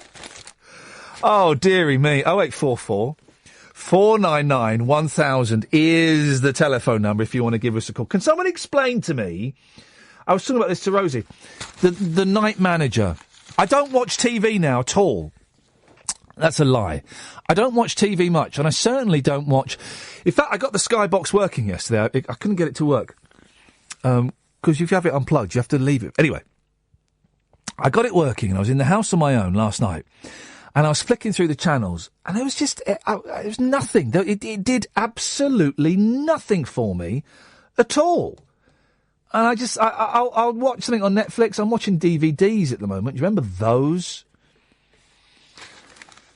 So The Night Manager, I'd not even heard of it. It has gripped millions. But this is by Laura Lambert, the show business reporter. Is it really a show business reporting just to say, that TV programmes ended? Because that's what the story is. More like by TV watcher. Yeah, exactly. Or just like person. Punter. Punter on the couch. By Laura Lambert, Punter on the Couch. It has gripped me. I'm sure she's a highly talented writer, and I wish her the very best of luck. There's her email address. I could email her. I won't. It has gripped millions with its thrilling tale of sex, spying and sabotage. Oh, my favourite 3 S's. My favourite 3 S's. But the final episode of The Night Manager... There may be spoilers in this, guys. I don't know if you've taped it. But the final episode of The Night Manager was more notable for its violence. Heartthrob Tom Hiddleston. Who? Tom Hiddleston? Doorbells. Sorry? Hiddleston had a gun put to his head while Australian star Elizabeth Debicki's character was tortured in a bath. And viewers, hoping for more pyrotechnics from the £20 million series, were treated to a dramatic explosion scene in the dying moments as truckloads of weapons were blown up. Now, that sounds like my kind of show. That I can kind of dig. 0844 499 1000. Oh, John le Carré. Here we go. The spy man, isn't it? The BBC adaptation of John le Carré's novel has won rave reviews and 6 million viewers. Is 6 million considered a lot these days? What channel was it on? BBC One? That's, 6 million doesn't seem a lot. I'm old enough to remember, Den and Angie's, wedding, or was it divorce, getting 21 million. And ended in a way which suggested that pleas for a sequel may not go unheeded. Of course there'll be a sequel. There's always a sequel, guys. Haven't you learnt that now? When I was growing up, the sequels were never as good as the first film, and then the third film was never as good as the second film, and so they were like Russian dolls in terms of quality. You just keep pulling another film out, and it's a little bit smaller and a smaller budget and not quite as good. Nowadays, though, the sequels, they're all filmed at the same time, aren't they? All the Harry Potter films and, can't think of any other films. But they're all filmed at the same time. Although saying that, the Harry Potter films obviously weren't filmed at the same time. What happened to Happy Tree? I'm trying to call him back. It's not working. What the hell is not working? Why? What the hell is going on? Call back, Happy Tree. Happy Tree, call back. We'll get you on. Somehow. Or not. I'll just sit here reading the papers. I'm happy to do that. Hiddleston's character, Jonathan Pine, who strangled... I don't know who any of these... It's basically just telling you what happened. Oh, I see. So it's supposed to be audition. Some feel the series has served as a lengthy audition for Hiddleston to be Daniel Craig's successor as James Bond, and last night's episode will only fuel the speculation. When his character ordered a vodka martini, 007's favourite drink, it prompted a flurry of tweets from viewers. Well, who cares? I mean, viewers are always tweeting in flurries. See, this is the thing that gets me about modern life, and as we all know, modern life is rubbish. Thank you, Blur. Is the news channels, right? And radio does it a bit. Maybe, am I guilty of this? No, I'm not. But news channels, right? Sky News and BBC News 24, is that still going, or did they get rid of that? They'll tweet us your thoughts on David Cameron's speech.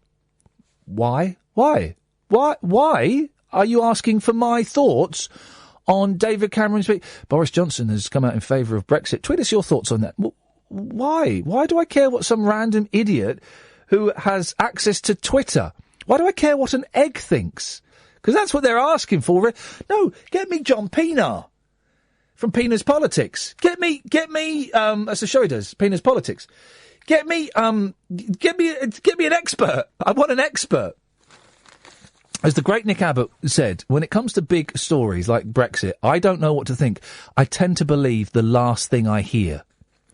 So if I'm going into that polling booth and the last thing I hear is someone saying, well, of course we should be out because it's going to cost us a load of money, I'll go, yeah, that sounds fair enough. Yeah, I'll go along with that. There we go. Dave's in Kingston Hospital. Go to sleep, Dave. Hope you get well soon. Is there a hospital in Kingston? I don't think there is. I think you've been tricked, mate. I think you're in someone's house. There's no hospital in Kingston, is there? You're just in someone's house. You're a lodger. You've taken LSD, Dave. That's what happened. You've taken acid and you discussed a hospital fantasy with a friend and now you've bought into it. Someone bring that man out from his drug-induced state, for crying out loud. He can't survive in there for much longer. 0844 499 1000. Loads of stories in the papers.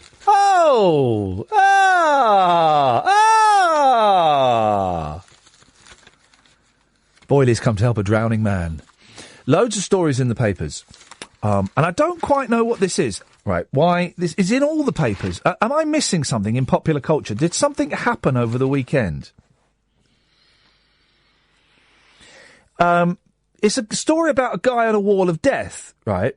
Now, a wall of death is one of those things. It's like a big circle where the man on the motorbike rides around it in a circle, right? They're good fun. It's quite 70s. It's quite Barry Sheen. It's quite Evel Knievel. It's a little bit dated, right? But for some reason, every paper... Oh, there she blows. Have a crack at this. Go on. Every paper Yeah. is going on about... Did you watch The Night Manager, by the way? No, but my dad did. He said I should have. OK. Every paper is going on about this fella on his wall of death. Right. Right. But I don't understand why it's a story. Motorcycle ace guy on his danger stunt. People do this all the time. When I go and stay in Zakynthos. Yeah? Zakynthos. Zakynthos. Polycolour. See. They have a wall of... every time I'm there, towards the end, they set up... can I say the gypsies? Because they are gypsies. Yeah. So I can say the gypsies? Yes. Oh, I got nervous then. I thought that was it. I thought it was game over already. The gypsies come along and they set up a fair and they have a wall of death. I never go in it because I'm with the boys. I'd love to go in it because it's really rickety. Is that one of those ones where it spins round and you get sucked against the wall? No. What's that? It's the fella with the motorbike spinning around. All right, what? Mm. Yeah. No, I'd love to go and do it because this one you can see the gaps between the planks that make the wall of the WOD. Let's call it that. The WOD. The WOD. And let's not call it that. Actually, let's stick with Wall of Death. And it looks really rickety, and I'd love to go and see it, but I've got the kids with me, and I don't want them to see a man die. Yeah, I can see that. I don't want them to see a man die. That would be unpleasant. But it's been around for years, so I don't understand. Oh, it's on tonight. Oh, we've missed it. So it was on telly tonight at 7:15. Did Guy Martin... Before I go any further, is Guy Martin dead or alive? Is he all right? Is he all right, please? I'm taking it was recorded. No, it's Guy Martin's Wall of Death live. Live, oh, flipping Although, heck. as we all know, all TV programmes, there's a 15-minute delay. Yeah. At least. You would think with something like that as well. But who is Guy Martin? He's a motorbike man. I don't get what the story is. I don't get why Channel 4 would do... Next they'll be having Steve Jones Guess Your Weight live on Channel 4. Or... Name the Teddy. Or Guess the Weight of the Cake live on Channel 4. Is there ever... My mum's care home, right, when their summer fates, Guy Martin did the wall earlier, was a nail-biter and full of science. Biggest wall ever. The biggest wall ever? Really, Gemma? It was the biggest wall ever. Thing is, when you've seen Knievel, motorbiking's never going to get any more when you've fun seen than that. Knievel at Wembley Stadium, coming down a ramp, one side of Wembley Stadium, jumping over a load of old buses, and go, no, you cannot top that. Even the Knievel dolls Oh, were man. exciting.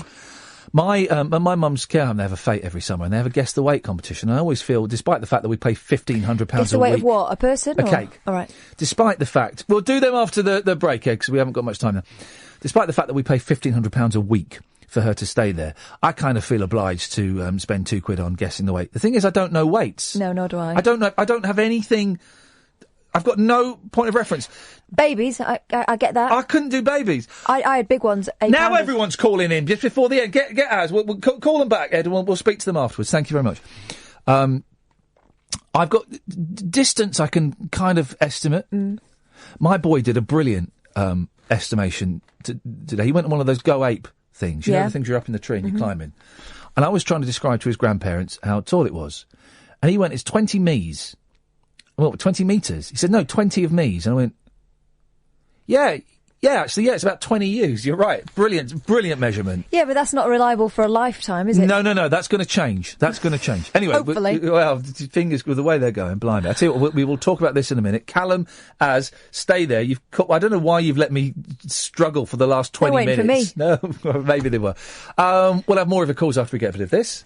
Now everybody starts calling in. Oh, yeah, listen to a man struggle for 30 minutes. Callum, Az, I appreciate your calls. Stay there. We'll talk to you in a bit, and then we'll take some calls straight to air after the news. 0844 499 1000. We're trying to work out why a wall of death live on television is newsworthy. People have been doing that for absolutely years. Evening. Iain Lee, Talk Radio, 0844 499 1000. Catherine is here, it is through there, and Callum is here. Evening, Callum. Good evening, how are we doing? Well, the last 30 minutes was hard work, Callum. I could have done with a phone call then, not 3 minutes before the top of the hour. But never mind. I'm not holding that against you. That's my own insecurities coming to the surface. What you got for us, Callum? Just calling and say it's great to have you back on the radio, and saying that I watched The Wall of Death earlier, and probably wish I hadn't. What? Why? Was it boring? It wasn't amazing. Steve Jones was presenting it, and that normally gives you an indication it's going to be bad. Steve Jones, he slept with. Who did he sleep with? Careful. Pamela Anderson. Did he? Yeah, we go. Yes. He's a nice lad. I met Steve. Nice lad, but I mean, really, I was busy doing this, so I couldn't. Well, no, it was at 7:15. What was it? An hour? It was over 2 hours, I think it was. What the heck? For what? I bet he was on that wall of death for about 45 seconds? He was, and you saw all the training beforehand, and I think everyone, or maybe it was just me, but I'm sure everyone was just watching, and it's really bad. Probably just hoping he fell off. Well, no, of course that's why you watch these things. You're watching for the mild peril. That's why we watch the circus and the things. It's not because we're going, oh, that was good. We're going, well, go on. I hope go on. Nah, never mind. So it was a 2-hour programme for 45-second payoff. Pretty much, and then we're all just baying for blood, really. And who is this guy, Guy Martin? He used to ride motorbikes, I believe, TT or something. I've got no idea, to be honest. He's a motorbike man. That's all you need to know. He's the new Barry Sheen. Didn't he do the Sillet Bang advert? No, for goodness sakes. No, who did the Sillet Bang advert? Barry Scott. Barry Scott. He's the new Eddie Kidd. Well, Barry Sheen and Eddie Kidd were a little bit more dangerous and sexy, weren't they? Barry Sheen was just motorbikes and then posing topless in that kind of slightly fat 70s hairy chest man way. He was kind of a motorbiking David Essex, wasn't he? Yes. Well, no, David Essex was a motorbiking David Essex. Ed, do you want to take that call, actually? We'll do call straight to it. Because he made the film Silver Dream Machine. I've a dream, a silver dream machine. So Eddie Kidd... Barry Sheen was racing. Eddie Kidd was stunts. He was the British Evel Knievel. Yeah, he had loads of metal in him. And Evel Knievel... Oh, and Eddie Kidd, of course, got very ill. Yeah. He got serious brain damage, I think. Yeah. He did in a terrible state. Very sad. Well, Callum, so it was a waste of time. Pretty much, yeah. Thanks very much. Glad we didn't watch it. Az is on the line. Evening, Az. Yo, you're right, Bob. How you doing? Yeah, I'm good, thanks, Az. What you got for us, boss? Yeah, boss. I just want to know, I need you to help me with something, Bob. Are you still fond of cats? I am still fond of cats. I still have Velvet all those years later. It's her birthday. Okay. It's her birthday today. 5 minutes past midnight. Happy birthday, Velvet. Happy birthday. I wish you the best of luck and all the catnip in the world. There we go. I've got some catnip. I'm going to spray some on my on my I'll bed. have a bit of catnip myself after. I love a bit of catnip. You can't roll it up though.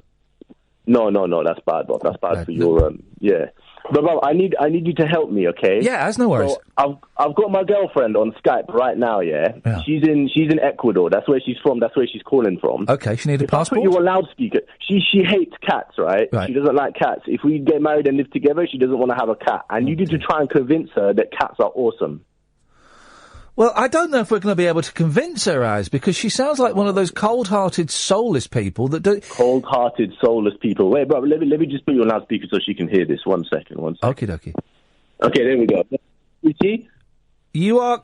Is she there? Yeah, she's on Skype. Say something. Okay, what's wrong with you? Why could you not like cats? They're the most wonderful creature in the world. They're better than dogs. That's what I'm saying. They're much better than dogs. No, those are not there. Oh, what? Hang on a minute. Where is she? She's in Ecuador. She's on Ecuador, yes, bruv, in South America. What? Is she on Skype or something? Yeah, on Skype. What's her? Give us her phone number. We'll call her up. That's what. Okay, I'll do that then. I tried to email you, but I think I right, Catherine. Could you go next door? Could you speak to Az? Could you get his girlfriend's phone number in Ecuador? Yeah, I can speak Spanish to her. Okay, well, go and do it. If indeed she exists. Just go. Just exactly. This is what I want to find out. Let's Az, stay there. Catherine's going to come and talk to you. Line 1, you're on the wireless. Hi, Ian. Hey. Hi. I've not been very good for the past 3 days. Uh-oh, what's going on? I've been started drinking, and it's just been really bad, and then started getting depressed again. Yeah. And I just can't handle it anymore, because, I always get better, but then I start getting back down again. And I just feel like I don't want to live anymore, because there's no point, is there? Why does everything always have to be so bad? And why can't I just get out of my depression? It's a tough one, isn't it? It's a tough one. Do you know what? I was suicidal at the weekend. Was you? Yeah. Yep. Not this weekend. Sorry, the weekend just gone. The weekend before. Yeah, I had a terrible Saturday. All day Saturday, I was in bed in tears, thinking, what is the point of me even being alive? I might as well be dead. Yeah, terrible day. And I'm not saying that to play depression top trumps. I'm saying it to highlight that 8 or 9 days later, I still feel lousy, if I'm completely honest, right? But I feel better. I don't want to die right now. I'm having quite good fun. Not right now I'm having quite good fun, but I've had quite good fun this evening, and I don't want to die. And you've kind of answered a couple of things yourself there. You said that you come out of it a bit, then you go back down, right? Well, that means that you'll come out of this again. I know, but I just feel as if I failed again, and my drinking, and I used to drink late, and then I went out on Friday and just absolutely drank so much, and I haven't drunk for at least 6 months. Why did you drink? What were you drinking for? Because I just had enough. It was just screaming at me. Yeah. And it was like that. I just felt like, what's the point? Yeah. I've had enough. Yeah. And then, I've got pills here, and I just want to take one, because it's like, why does it always have to be, why can't I just be happy? Why can't everything just turn out to be all right?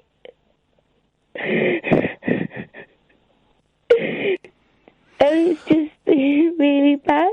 Yeah.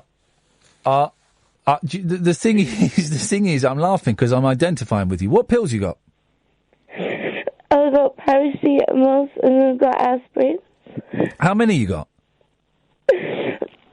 Altogether, about 36. Yeah, right. I tell you what. It's going to sound like, don't take those because that won't kill you. That'll just make you feel worse. So don't take those because you're just going to make yourself puke, which is, I'm sure, is not the desired result. Okay, so that ain't going to do what you think you want it to do. It's just going to make you feel worse. Are you drunk now? No, I've not had any drink today. It's just that I've just been crying all day. Yeah. Well, the thing is, right, there are now chemicals having a little bit of a battle in your body, right? Because you're chemically imbalanced in your head, like I am. So you we overreact to things, we underreact to things, we hear things that aren't necessarily there, and we hate ourselves, right? I'm guessing you hate yourself. Yeah. Yeah, it's nuts, isn't it? It's actually nuts. Because I just feel so alone, and I have got people around me and that, but yeah. It's like I just feel so alone. Yeah, I know you do. I know exactly how you feel. Being on my own's just the shit. I'm sorry, but it is. Yeah. It's just like, and my nightmares will come back as well. Yeah. So you can't even get any rest when you're having a sleep? No. Have you... Let's explore a few things, right? And then we're going to speak to someone from Ecuador. That's got to be worth staying alive for, hasn't it? We're going to speak to a fantasy girlfriend in Ecuador. That can only... we'll have Az on as well at the same time. Okay. Have you... Let's have a look at a couple of things at a time. One thing at a time. You probably don't think you're an alcoholic because you haven't had a drink for 6 months. And you might not be an alcoholic. I used to go to AA. Well, why did you stop going to AA? Because I thought that I was better, and I thought that it was all right, and I was doing okay, and then it was just bang. Listen, the thing is, right? The thing about AA is that it's continual. If you're going to go, you've got to go, and you can't stop going. I know I used to go Mondays and Wednesdays and Fridays. Because I know that there's always an AA meeting every night. Yeah. Well, and these are suggestions, right? What do I know? Why should I speak? For I know nothing. To quote a line from a film. My suggestion is you go back to AA. Because I've got friends who are alcoholics and drug addicts and all these kind of things and gambling addicts and stuff, and their lives have been saved and turned around. Now, it doesn't fix your head, and it doesn't fix the reasons why you drink or why people take drugs or why people gamble, but it helps get the booze out of the way, so then you can start addressing the issues as to why you feel you need to drink. Do you know what I mean? Feel so alone, and then because I suffer from post-traumatic stress disorder. Yeah. And then it just...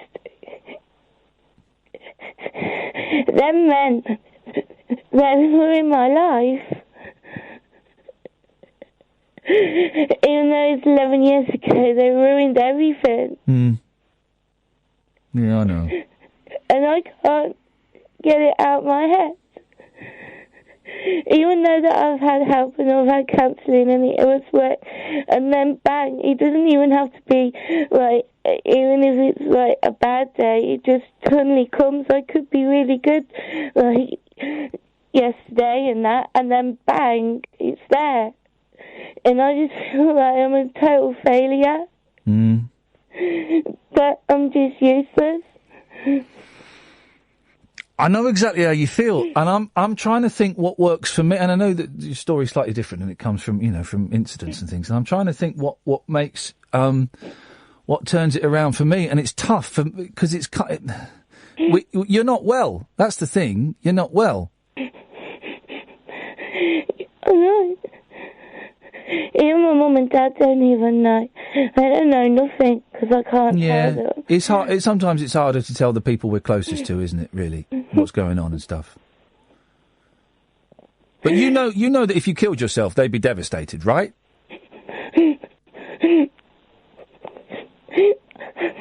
You know that. But then it's my life, and I know it really sounds really bad, but it's like I just want all the pain to go away. Yeah, I know. I know exactly how you feel.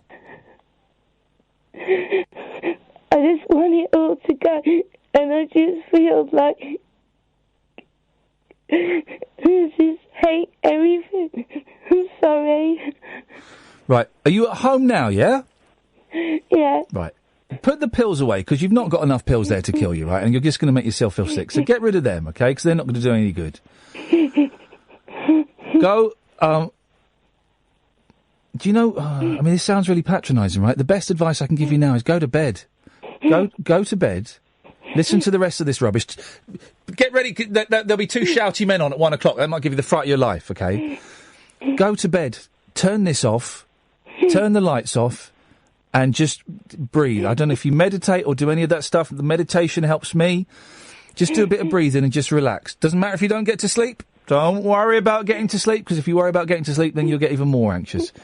All you've got to do is get through till 8 o'clock tomorrow morning. That's it. And then you can look at things again. Yeah. A couple of other suggestions. I don't know if you heard we had Matt Haig on Friday, who's written a brilliant book, Reasons to Stay Alive. I think they should prescribe that book on the NHS, right? It's only, I saw it on Amazon. It's about £4 on Amazon. Can you afford that? Yeah. Right. Have you got an Amazon account? No. Right. Get on there, set up an account, or get someone who's got it, and order Reasons to Stay Alive by Matt Haig, okay? Because it's written for you. Okay? And can you do me one other favour? Yeah. Have you got a pen and paper? No. You haven't got a pen and paper? Blimey! No, I'm on my bed. Find a pen and paper. Yeah, okay. Have you got one, or are you pretending you've got one? No, I'm going to get one now. Get one. I'm going to give you a phone number. What was that? I'm going to give her your number, Kath. Is that all right? I'm not going to give her that. Oh, dearie me. She's not well, is she?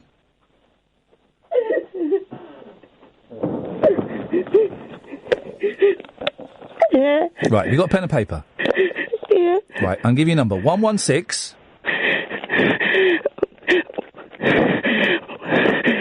116. 123.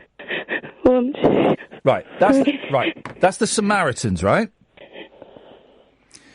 And when people mention the Samaritans, think, oh, they're awesome, right? I've called the Samaritans. I've got no problems admitting that. Sometimes it's just when it's not appropriate for me to talk to a friend or a family member, I can phone them up, I can give them a fake name, I can say whatever the hell I want to them, because they are, you know, I'm just a bloke. They are trained people. They won't give you advice. They're not allowed to. They'll just listen. And if you want to sit on the phone for an hour and cry, they'll listen and they won't hang up. I kind of have to go because of the business of doing this, and I know that you understand that. Yeah, you've got other people. Yeah, well, don't worry about the other people, but we have got Ecuador, and I've got business of doing ads and stuff like that, which is a little bit cold, but it's kind of the fact of it. Give them a call. Why don't you put the phone down and give them a call? And it might not work for you, and if it don't work for you, it doesn't matter. But I find that when I'm feeling like I want to, jump off a building, I want to get drunk and jump off a building, if I phone them, it just eases a little bit of the pressure off. Yeah. Yeah? Can you do that? Thank you. Yeah? Well, don't worry about me. Don't thank me. All you got to do is breathe. Give them a call if you fancy it. And if you don't like it, you can hang up as well on them. They don't mind. You can go, I can't do it, and you put the phone down, and they don't, they care, but they won't, they're not going to call you back, they're not going to report you to anyone. You can do what you want. And then get to sleep. That's all you've got to do. All you've got to do is get to sleep. It'll still be there. Yeah, well, yeah, but you also, maybe you don't know right now, but it might still be there. It will almost certainly be different. Okay. Oh, thank you. I'm sorry. It's all right. You'll be all right. Can you do me one more favour? Yeah. Don't kill yourself tonight, will you? Don't. All right? All right? Thank you. All right, love. Take care. See you later. Ta-ta. Oh, dearie me. I've had a couple of calls like that before, right? And there's always a part of me that thinks it's slightly exploitative to continue it on the air. And loads of people say nice things on Twitter, you know. There's always a part of me that thinks it's a little bit exploitative. Do you know, Kath, come in for a second. I want to talk it through with you. I think we need a debriefing after that. And that young lady's going to be fine tonight. I can tell that she has it within herself to do what she needs to. Do you know what I mean, Kath? Yeah. There's always a bit of me, always, I mean, it's only happened a couple of times, that thinks, should we take this off air? Should we play a record or something? And, but she called in, and I was She wanted to talk to you. I spoke to that young lady before. Yeah. And, sometimes she's very up, and sometimes she's very down. She won't kill herself tonight. I'm confident of it. I know that she can, just sort of get through tonight, innit? But, can you hear, crickets? Sounded like a little bit. Hang on. Sounded like we were in an American movie. That would be amazing. Wouldn't that be amazing? That's the dream, to be in an American movie. We'd sit on the porch. Well, I would be asleep. You can sit on the porch, but keep the squeaking down. There's a great scene in that Pee Wee Herman film where he's sitting on a swinging bench with this farmer and his 15 daughters, and it's just a really long bench. Anyway. She'll be all right. I don't want to dwell on it too much. Thank you for the nice tweets. I'm just a bloke, you know, and I always worry that I reveal too much about myself. No. Samaritans are amazing. They're not allowed to hang up. My mum used to be a Samaritan. They use fake names, right? And it's horrible. They would get people phoning up and masturbating down the line. Because they know you can't hang up. Because you can't hang up. Mm-hmm. Imagine people masturbating to my mother. Oh, there's a sentence. Right, so, and, you know, this is the joy of doing a show like this, Catherine, and I know you embrace it, is the clunky gear changes. Yeah. And I know that last caller won't mind a clunky gear change as we go to Az. Good evening to you, Az. Yo, what's up, Ian? Well, what's up, Az, is I thought that you had a fictional girlfriend in Ecuador. How the hell did you meet someone in Ecuador? You know, the usual story. It was like 8.5 years ago and we were both in India, so, you know. Wow. The usual story! Standard, bro, standard. Why does she live in Ecuador? She does live in Ecuador, yes, bro. When was the last time you had physical contact with her? And I don't mean anything filthy. The last time I gave her a nice big hug was just a couple of months ago. I was in Ecuador in February. And does she come over here? She has done. She doesn't like it? No, it's too cold for her. Hang on a second. It turns out she's too many cats for her. Okay, well, Nassine is on the line. Good evening, Nassine. Hi, Ian. Nice to meet you. It's so nice to meet you, because I thought that Az was some sad, pathetic loser, but it turns out he's got what sounds like a delightful, yeah, exactly, and very real girlfriend. So, what language do they speak in Ecuador, Catherine? Spanish, but Nassine, do you speak Spanish? Of course. Of course. Go on then, you two chat in Spanish then, go on. Bueno, podemos charlar en español si quieres. ¿De dónde eres? ¿Cómo sabes español? Sí, estudiaba ahí. Keep going. What are you doing? Español es mucho better than mío. bit longer. Stop it. I love it. It's very off-putting. Right, what's your problem with, I tell you what, Ed, sorry, could you call Dennis back, because it's going to... What's your problem with cats, Nassine? Yeah, what's your problem with cats, Nassine? Steady on, fella, I'm sorting this out. Shall I translate? All right, I'll go your back, though. Nassine, ¿por qué no te gustan los gatos? You've got who's back now. The problem, I have never liked cats, and Iain just keeps saying that if this goes further, he wants to have a cat in his house. But I've always had a dog. I'm a super, super, super dog person, so... I've had a cat for the last 15 years. It's her birthday today. She's 17. Happy birthday, Velvet. I've had a dog for... happy birthday to the cat. I need to go and buy her a present. I've had a dog for about 8 months, okay? The cat is way better than the dog. She's better company. The dog the dog had like mud stuck in her fur the other day, right? And I was rubbing off my fingers. That wasn't mud. You were doing what? I was rubbing the mud from my dog's fur. Then I smelt my fingers. Okay, that wasn't mud. Fox poo. It was some kind of poo. Mm-hmm. The cat would have licked that off and cleaned it. Yeah, see, dogs are dirty. She wouldn't have rolled in it in the first place. No, exactly. Now, see, cats are clean, dogs are dirty, cats are clever, dogs are stupid. Cats give you love and comfort when dogs just want you to give them pleasure. Steady as. And her dog smells really bad, I'm telling you. What make of dog have you got, Nazine? Well, I have a pug. A pug? Oh, I love those. They're so flipping cute. it. They're horrible. No, little faces. Nazine, it's the same size as a cat. You might as well just get a cat.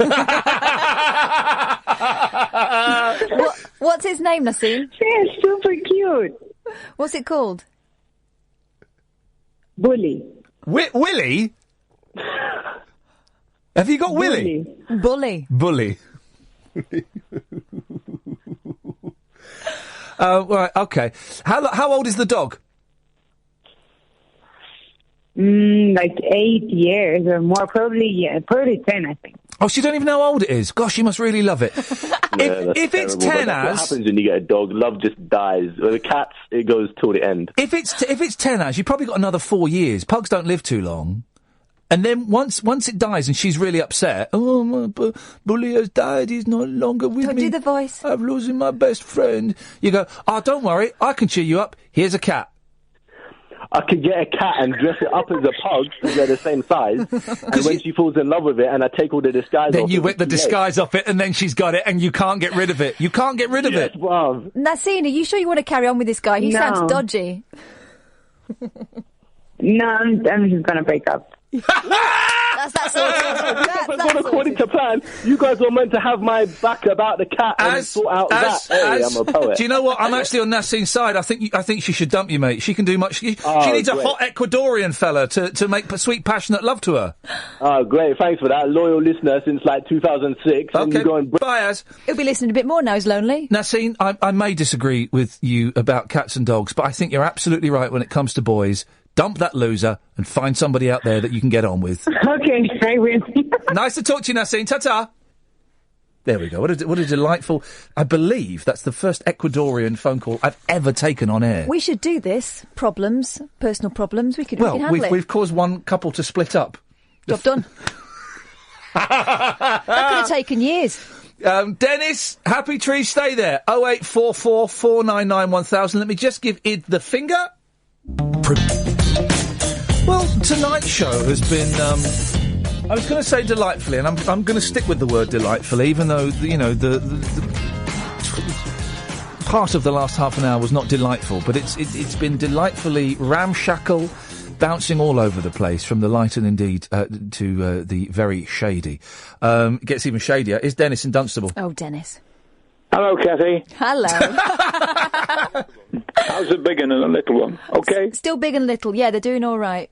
Right, now, Iain, did you ever get round to doing that Priceless Celebrities on a Saturday night? Pointless. Oh, Pointless. Priceless. Yeah, I did. Now, I recall, for those who don't know, I filmed an episode of Pointless, me and Keith Chegwin up against Michelle Heaton from Liberty X. She was with Anthony Costas from Blue. And Nicholas Parsons, who didn't have a clue what was going on, with Helen Lederer, and Rav Wilding up against a delightful woman who's on Loose Women, and she was in the bill, and I can't remember her name, but she was delightful, right? And I filmed it, and spoiler alert, me and Cheggers won. We got through to the final round. We didn't win the prize money, but we got through to the final round. I also made it...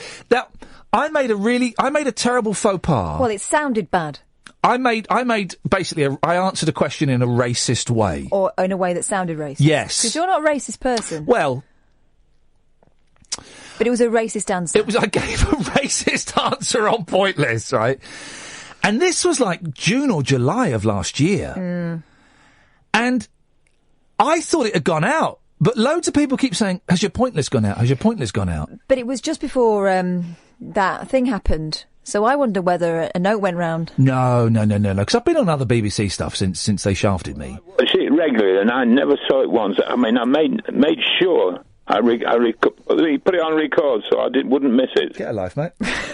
Wasn't there. I'm sorry. I've got it. Now, listen, I have it on DVD. I've not watched it. I've sent it. My sister's got one in New Zealand. Have you watched it, Joe? You better have. I haven't watched it. I don't think it's been on. I think I've got black balls. Pardon? I wouldn't be surprised. I think I've been blackballed. Yeah. By the BBC. Yes, I know. I don't think. I don't know why. Was the answer too racist for it to be broadcast? But it's not the first time they've done it, too, is it? I once filmed a whole series for Channel 4, my own series for Channel 4, 6-part series of chat show. They never showed any of it. I've got it on VHS in the garage if anyone wants to watch. Who did you interview? David Dickinson, Simon Day, Lily. Yeah. Oh, I sat at Lulu's feet in the green room while she told boring stories about rock and roll. She's so beautiful. Patsy Palmer. Yeah. Right, Pats. Who else was there? I don't know. My TV, let's be honest, guys, my TV career has not lived up to its early expectations, and that's absolutely fine. Well, Ian, can you run a copy of that thing and send me one, please? Do you know what, Dennis? Instead of the £10. I'll burn. Remind me, because I may forget. We'll get your address, and I'll send you a DVD of me on Pointless. How about that? That's absolutely super. Cheers, my dears. Ta-ta, now go to bed. That's for the one person who cares. I better do it quickly, because you ain't going to be around for much longer. Happy Tree! Hey, how you doing? Hey, I'm hungry, man. I'm really hungry. I've totally muffed up my eating today because I slept a lot. I slept a lot today. But this shift is messing about with my eating. I'm getting home and having a slice of toast. Yeah, I will. I'll have a bowl of muesli when I get home. Oh. We haven't got bread. We don't tend not to have bread in there. No, I know what I'll have. We've got French tartlets made by my mother-in-law. Delicious. Pastry, strawberries, and like a sort of custardy thing in the middle. Creme pat. Creme pat. No, that's not her name. Anyway, Happy Tree. What you got for us? It's 2:30 here. It's 2:30 here, and I've just had some curry. So I mean, you just eat when you want, man. What's exactly? That's the ticket. What's the thing? They say don't eat a big meal before you go to bed because you'll get fat. It'll sit on you. But you. I'm fat anyway. Well, there's the answer. Get fat anyway. There's a great thing. I'm glad you've reminded me of this, guys. There is a brilliant thing, right? There's obviously nothing going on in the world, right? So this is utter bullshit. Don't worry. We'll take it straight here. Page 33 of the Daily Mail, the Inspire section. How to diet in your sleep. What? Yes, it sounds too good to be true, but here a top doctor reveals a weight loss regime that's blissfully simple and effective. Dr. Jason Fung. Come on, dude. Diet in your sleep? You're making that up. How do you do it? But we all fast in our sleep. That's why we call it breakfast. Well, most of us do. Most of us do. There is a thing of sleep eating, apparently. You're joking. No, I'm not. Is it? Yeah. There's some people who'll go down to the fridge, in their sleep, open it up, and empty it. That's why there were cat treats all over the floor. I was obviously nibbling on them during the night. Talking about cats actually, you were saying how wonderful and clean they were. Yeah. Just as I was waiting for the call from your station, one of my lovely cats had done the poopies and then jumped up in a cabinet and left an interesting design on the wall. Yeah. Oh, blimey. Yep. And I'm like, clean yourself, girl. But my cat doesn't go out now because we've got the dog. So the cat kind of lives in the bedroom, in my bedroom with me, and we have like an ensuite. And she's because she's old, she's quite happy with that. And I put her out in the garden, but she just can't run straight back in. But it means the litter trays in my. She lost recently. Sorry. Did she not get lost? Well, I said recently. She did get lost. She got lost for 5 days. It turns out she was hiding under the wainscoting in the kitchen. But the litter trays in the kitchen. Do you know? I thought it was in your bedroom. In the bedroom. I heard this study recently. There we go. I know in the last couple of days, something that poo kicks out. Yeah. Cat poo. It makes you go blind. Makes you go a little bit nuts as well. Yeah, that explains a lot. But also, I've heard something I never thought I'd hear, and I'm probably the only person that's ever heard this. I've heard my cat weeing. I've heard her weeing, and it's a really, it's, first time I heard it, I thought, who's that in the bathroom? Is there a burglar in the bathroom? Having a wee? And then Velvet just pads in. The wet bandit. It was the wet bandit. leaving his calling card, his wet calling card. Got to look up your toothbrush. Yeah, but no, then Velvet just pads in. Oh yeah, were you listening? No, you're a pervert. And that was that. Honestly, it was like a docker. I couldn't believe it. Does she not? Okay. What? Well, you could hear it. What, you think she coughs or something? You think she does the flush so that while Whistled. No, I mean, it sounded like she was going in the loo the way you were going on. You can hear it in the litter tray. Wow. Honestly, it's outrageous. What a charming story that was. Happy Tree, go on, what you got? Or is that it? Well, no, it was actually, I was going to phone about Lionel Blair, but I think in light of the call that you got, I would just like to congratulate the way you handled it. You're right. We caused a young couple to split up, and I'm very, very proud of it. It was for the best. Line 2, you're on the wireless. Hello? Oh, no, there's something. That line 2. It's a little bit. Let's try there. There we go. Line 1, you're on the wireless. Hello? I can hear you. Is that me you're talking to? Yeah. Yes, it is John. Noah. Hello? Hello? Hello? Hello? Hello? Can you hear me? Not really. The phone signal's been playing up all day at my end. Oh, that's perfect. What did you want to say, Noah? I just wanted to say, wow, what a remarkable evening. What have you been up to? I was... Showing off. I was... I finally got round to reading Alex Ferguson's last book on leadership. And as I was reading that, I sort of was dipping in and out of consciousness with what was going on the radio, and I just wanted to say that you handled that incident rather well. What, Happy Tree talking about his cat doing a poo in the house? And smearing it on the work surface. No, I know what you mean. I know what you mean now. Well, thank you very much indeed. Yeah. Well, one thing if this is any reassurance, if they were serious, if they'd been serious about taking their life, they wouldn't have called you. They would. No, don't. Now it sounds like you're daring her. It sounds like you're daring her. Don't. I know what you mean. That often it is a cry for help, but often as well, people do it. And people do it. And I'm sure she's not going to do it tonight. I'm confident that she. I just think she wants things to get better rather than to end it. Yeah. I think that's what it is. Well, let's. Also, also to lighten it a little bit. Here we go. Here comes the light. I wouldn't burn a copy and accept money of that unaired Pointless if I were you, because I think it may be technically illegal. Oh, blimey, what, pirating my own performance? I've sent a copy to my sister in New Zealand. Have I broken the laws? No, I don't. You only break it if you make a profit off of it. Well, he's not selling it to Dennis. I'm going to send him a freebie. He offered a tenner for it. No, I owe him a tenner. I owe him a tenner because he's not dead. I had a bet that he wouldn't make 90, and he did. I wanted to double or quits. He won't make. Speaking of recording things off the telly and the radio, did you ever remember a show by Armando Iannucci called The Friday Night Armistice? I do remember The Friday Night Armistice. I think it was on when I was at college, maybe. It was on a period in my life when I wasn't watching a lot of telly for various reasons. It was brilliant, and the first episode of one series, there was this stuff about Jack Straw's son and a reporter being, arrested for entrapment, blah, blah, blah. Yeah. And they did this little skit where they weren't allowed to mention a certain newspaper editor by name, although they could legally refer to them as a stoke-faced tosser. Well, there you go.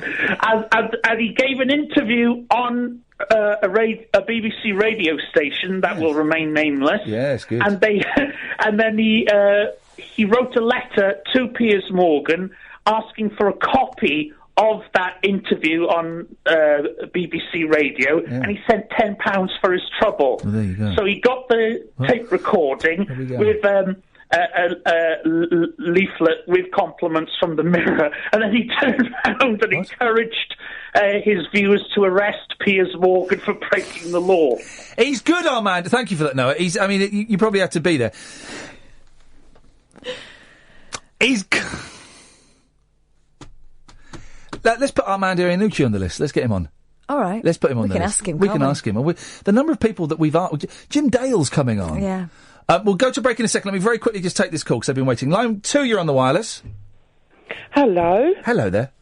Hello, Ian. It's Jan. Hello, Jan. Hi, how are you doing? I'm all right. I've just discovered I can lift... Don't mess with that. ...the control panel out of the desk. These screws are fake screws. It's not screwed in. There. some here. Wow. It's not screwed in. There's nothing worse than a fake screw, Ian. Oh, cheeky there! I've already just been talking about people masturbating to my mum.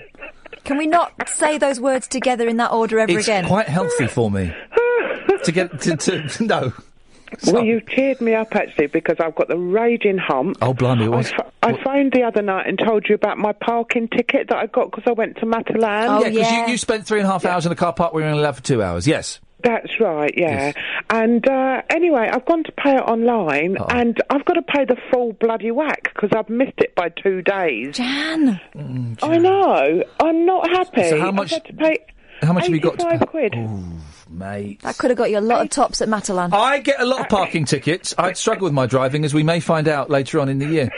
But it was an expensive trip. You've got to pay the parking ticket, but Jan, I've got to go because I'm really late for the ads, and it's furious with me. I can't even make eye contact with him.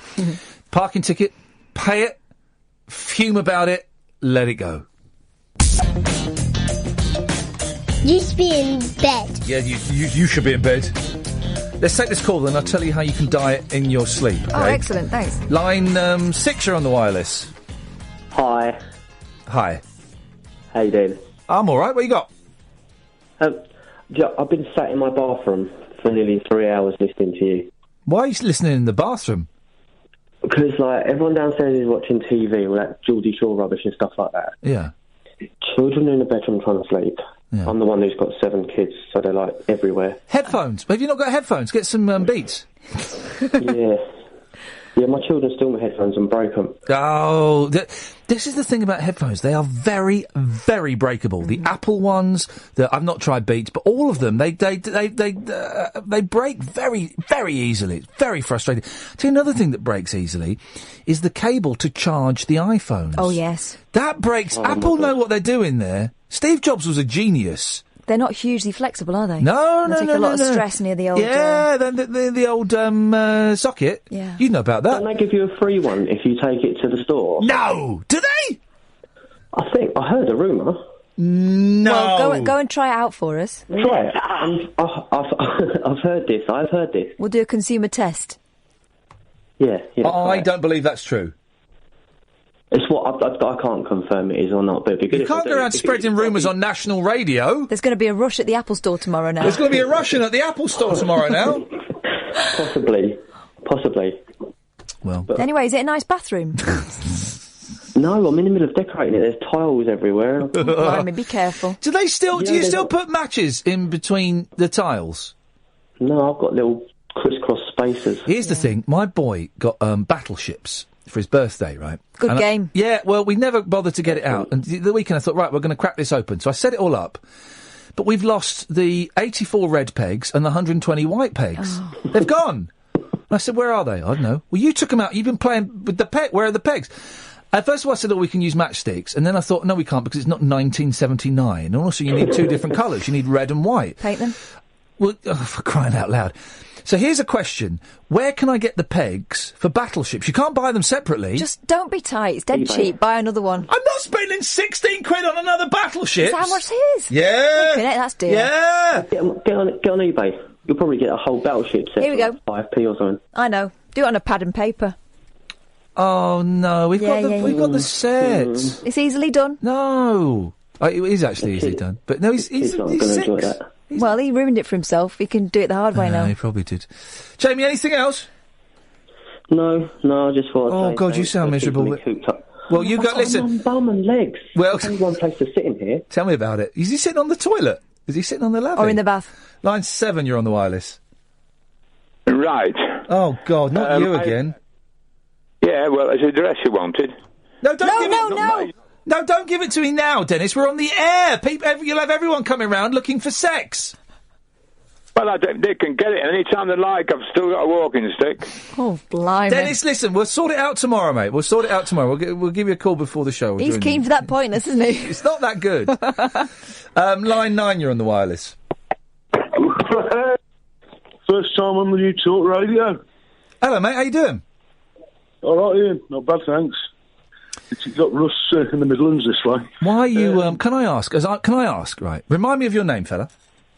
Russ. Right. Russ, can I ask a question? Right. I am a fan of speech-based radio, right? It's all I listen to. Don't listen to music radio. I won't be listening to the new... I mean, I'll be listening to the New Virgin, of course. But I listen to them all. Why are you not listening to Ian Collins? Because you phone him up all the time, Russ. I'm a big fan of Mr. Collins. I've been dipping over, trying out the new station.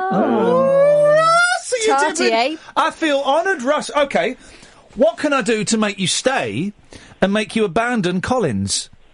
Because I like you, Russ. I think you're one of the more intelligent callers to late night radio. You're a good caller. You always make good points.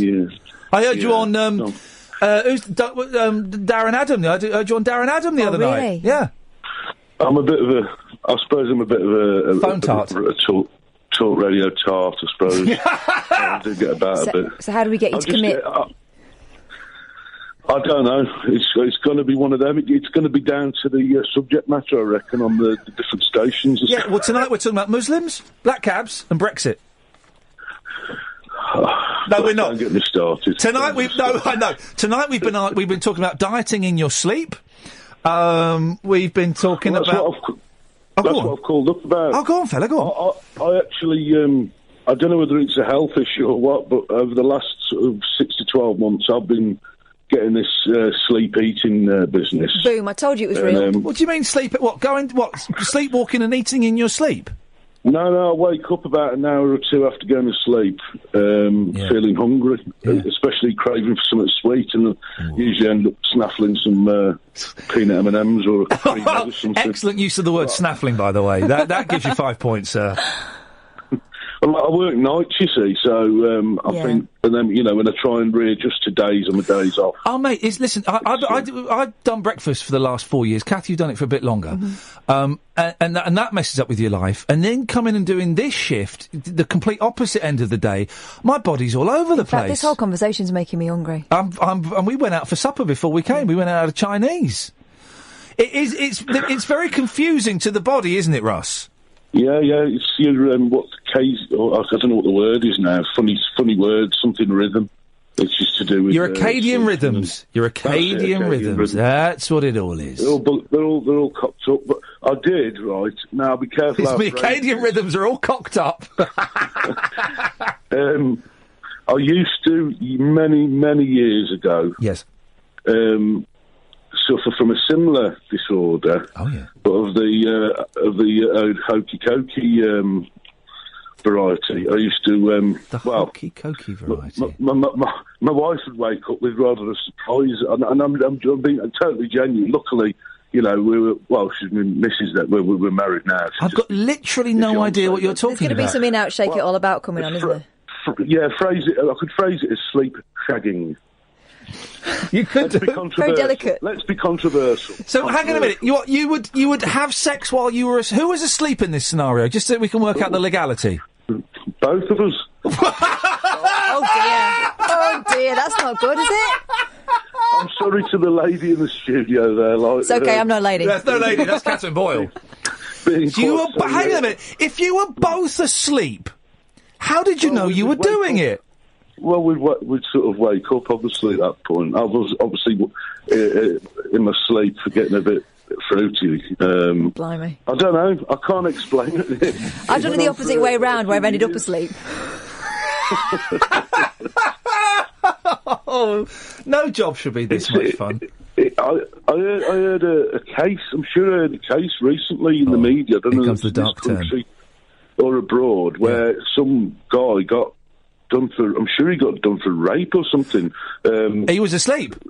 Linked to this disorder. Yeah, he was asleep. Yeah, I remember the case. He claimed that he was asleep. Ross, listen, it's great to talk to you. I've got to move on because we're coming to the end of the show. You guys. Cheers, mate. And yes, thanks so much. Stick with us. We're better than Collins. Don't tell him I said that. Probably the last call of the night. Line 2, you're on the wireless. We're on now. Yes? You put something out last week. You were saying about someone rung in about sweet and sour pork, and it made a meal. Oh yeah, someone said that sweet and sour pork is dangerous. Yeah. What? Well, I thought I'd put it to the test. Over the weekend. Yeah. And I was perfectly fine. Well, thank you for conducting that experiment. If you send your invoice in to Julia Hartley Brewer at Talk Radio, she will reimburse you. It's good, sweet and sour. You had sweet and sour pork tonight. Yeah, and I'm feeling okay. So far. What's wrong with it? Who was it who called in and said that it's all dangerous and it's all bad for you? I love it. I had sweet and sour duck tonight, and it's given me indigestion. Jimmy, thank you very much for that. Very quickly, fast in your sleep. At my clinics, I encourage my patients to fast for days, even weeks. But if you're not hugely overweight, things don't have to be quite so draconian. All you need to do is skip a few meals, right? So this is this thing. Start off by aiming for a good old-fashioned 12-hour fast. It's easy. Just eat nothing after your evening meal at 7 p.m. or 8 p.m. No peanuts, no ice cream, no fruit or milky drink, no peanuts. Until your healthy breakfast at 7 a.m. or 8 a.m. the next day. That's called going to bed, isn't it? That's what everybody used to do in the 60s. That's what I do now. Listen to this! That's what everybody used to do in the 60s before bedtime snacks were invented. What? That's like saying pockets were invented in 1968.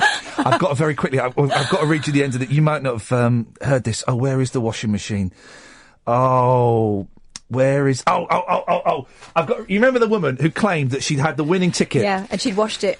She washed it. She sold the washing machine, right? Because it was bringing her bad luck, right? And everyone, she's getting hate. And the whole story, I'm feeling sorry for. She's getting abuse, apparently, because she lied. I think she's just a star and we should celebrate her, right? And so she sold it for 150 quid. She's given the money to charity. Looking at it filled my head with dread. I hope that selling the machine and donating the money will mean I can get my life back. Then listen to this very last paragraph of the story, right? And I've been bigging her up. Suzanne is currently on trial for allegedly stealing an Xbox controller from a man she met on a dating app. You've got to respect that, haven't you? Talk Radio. We got entertainment, and we're not afraid to use it. Talk Radio.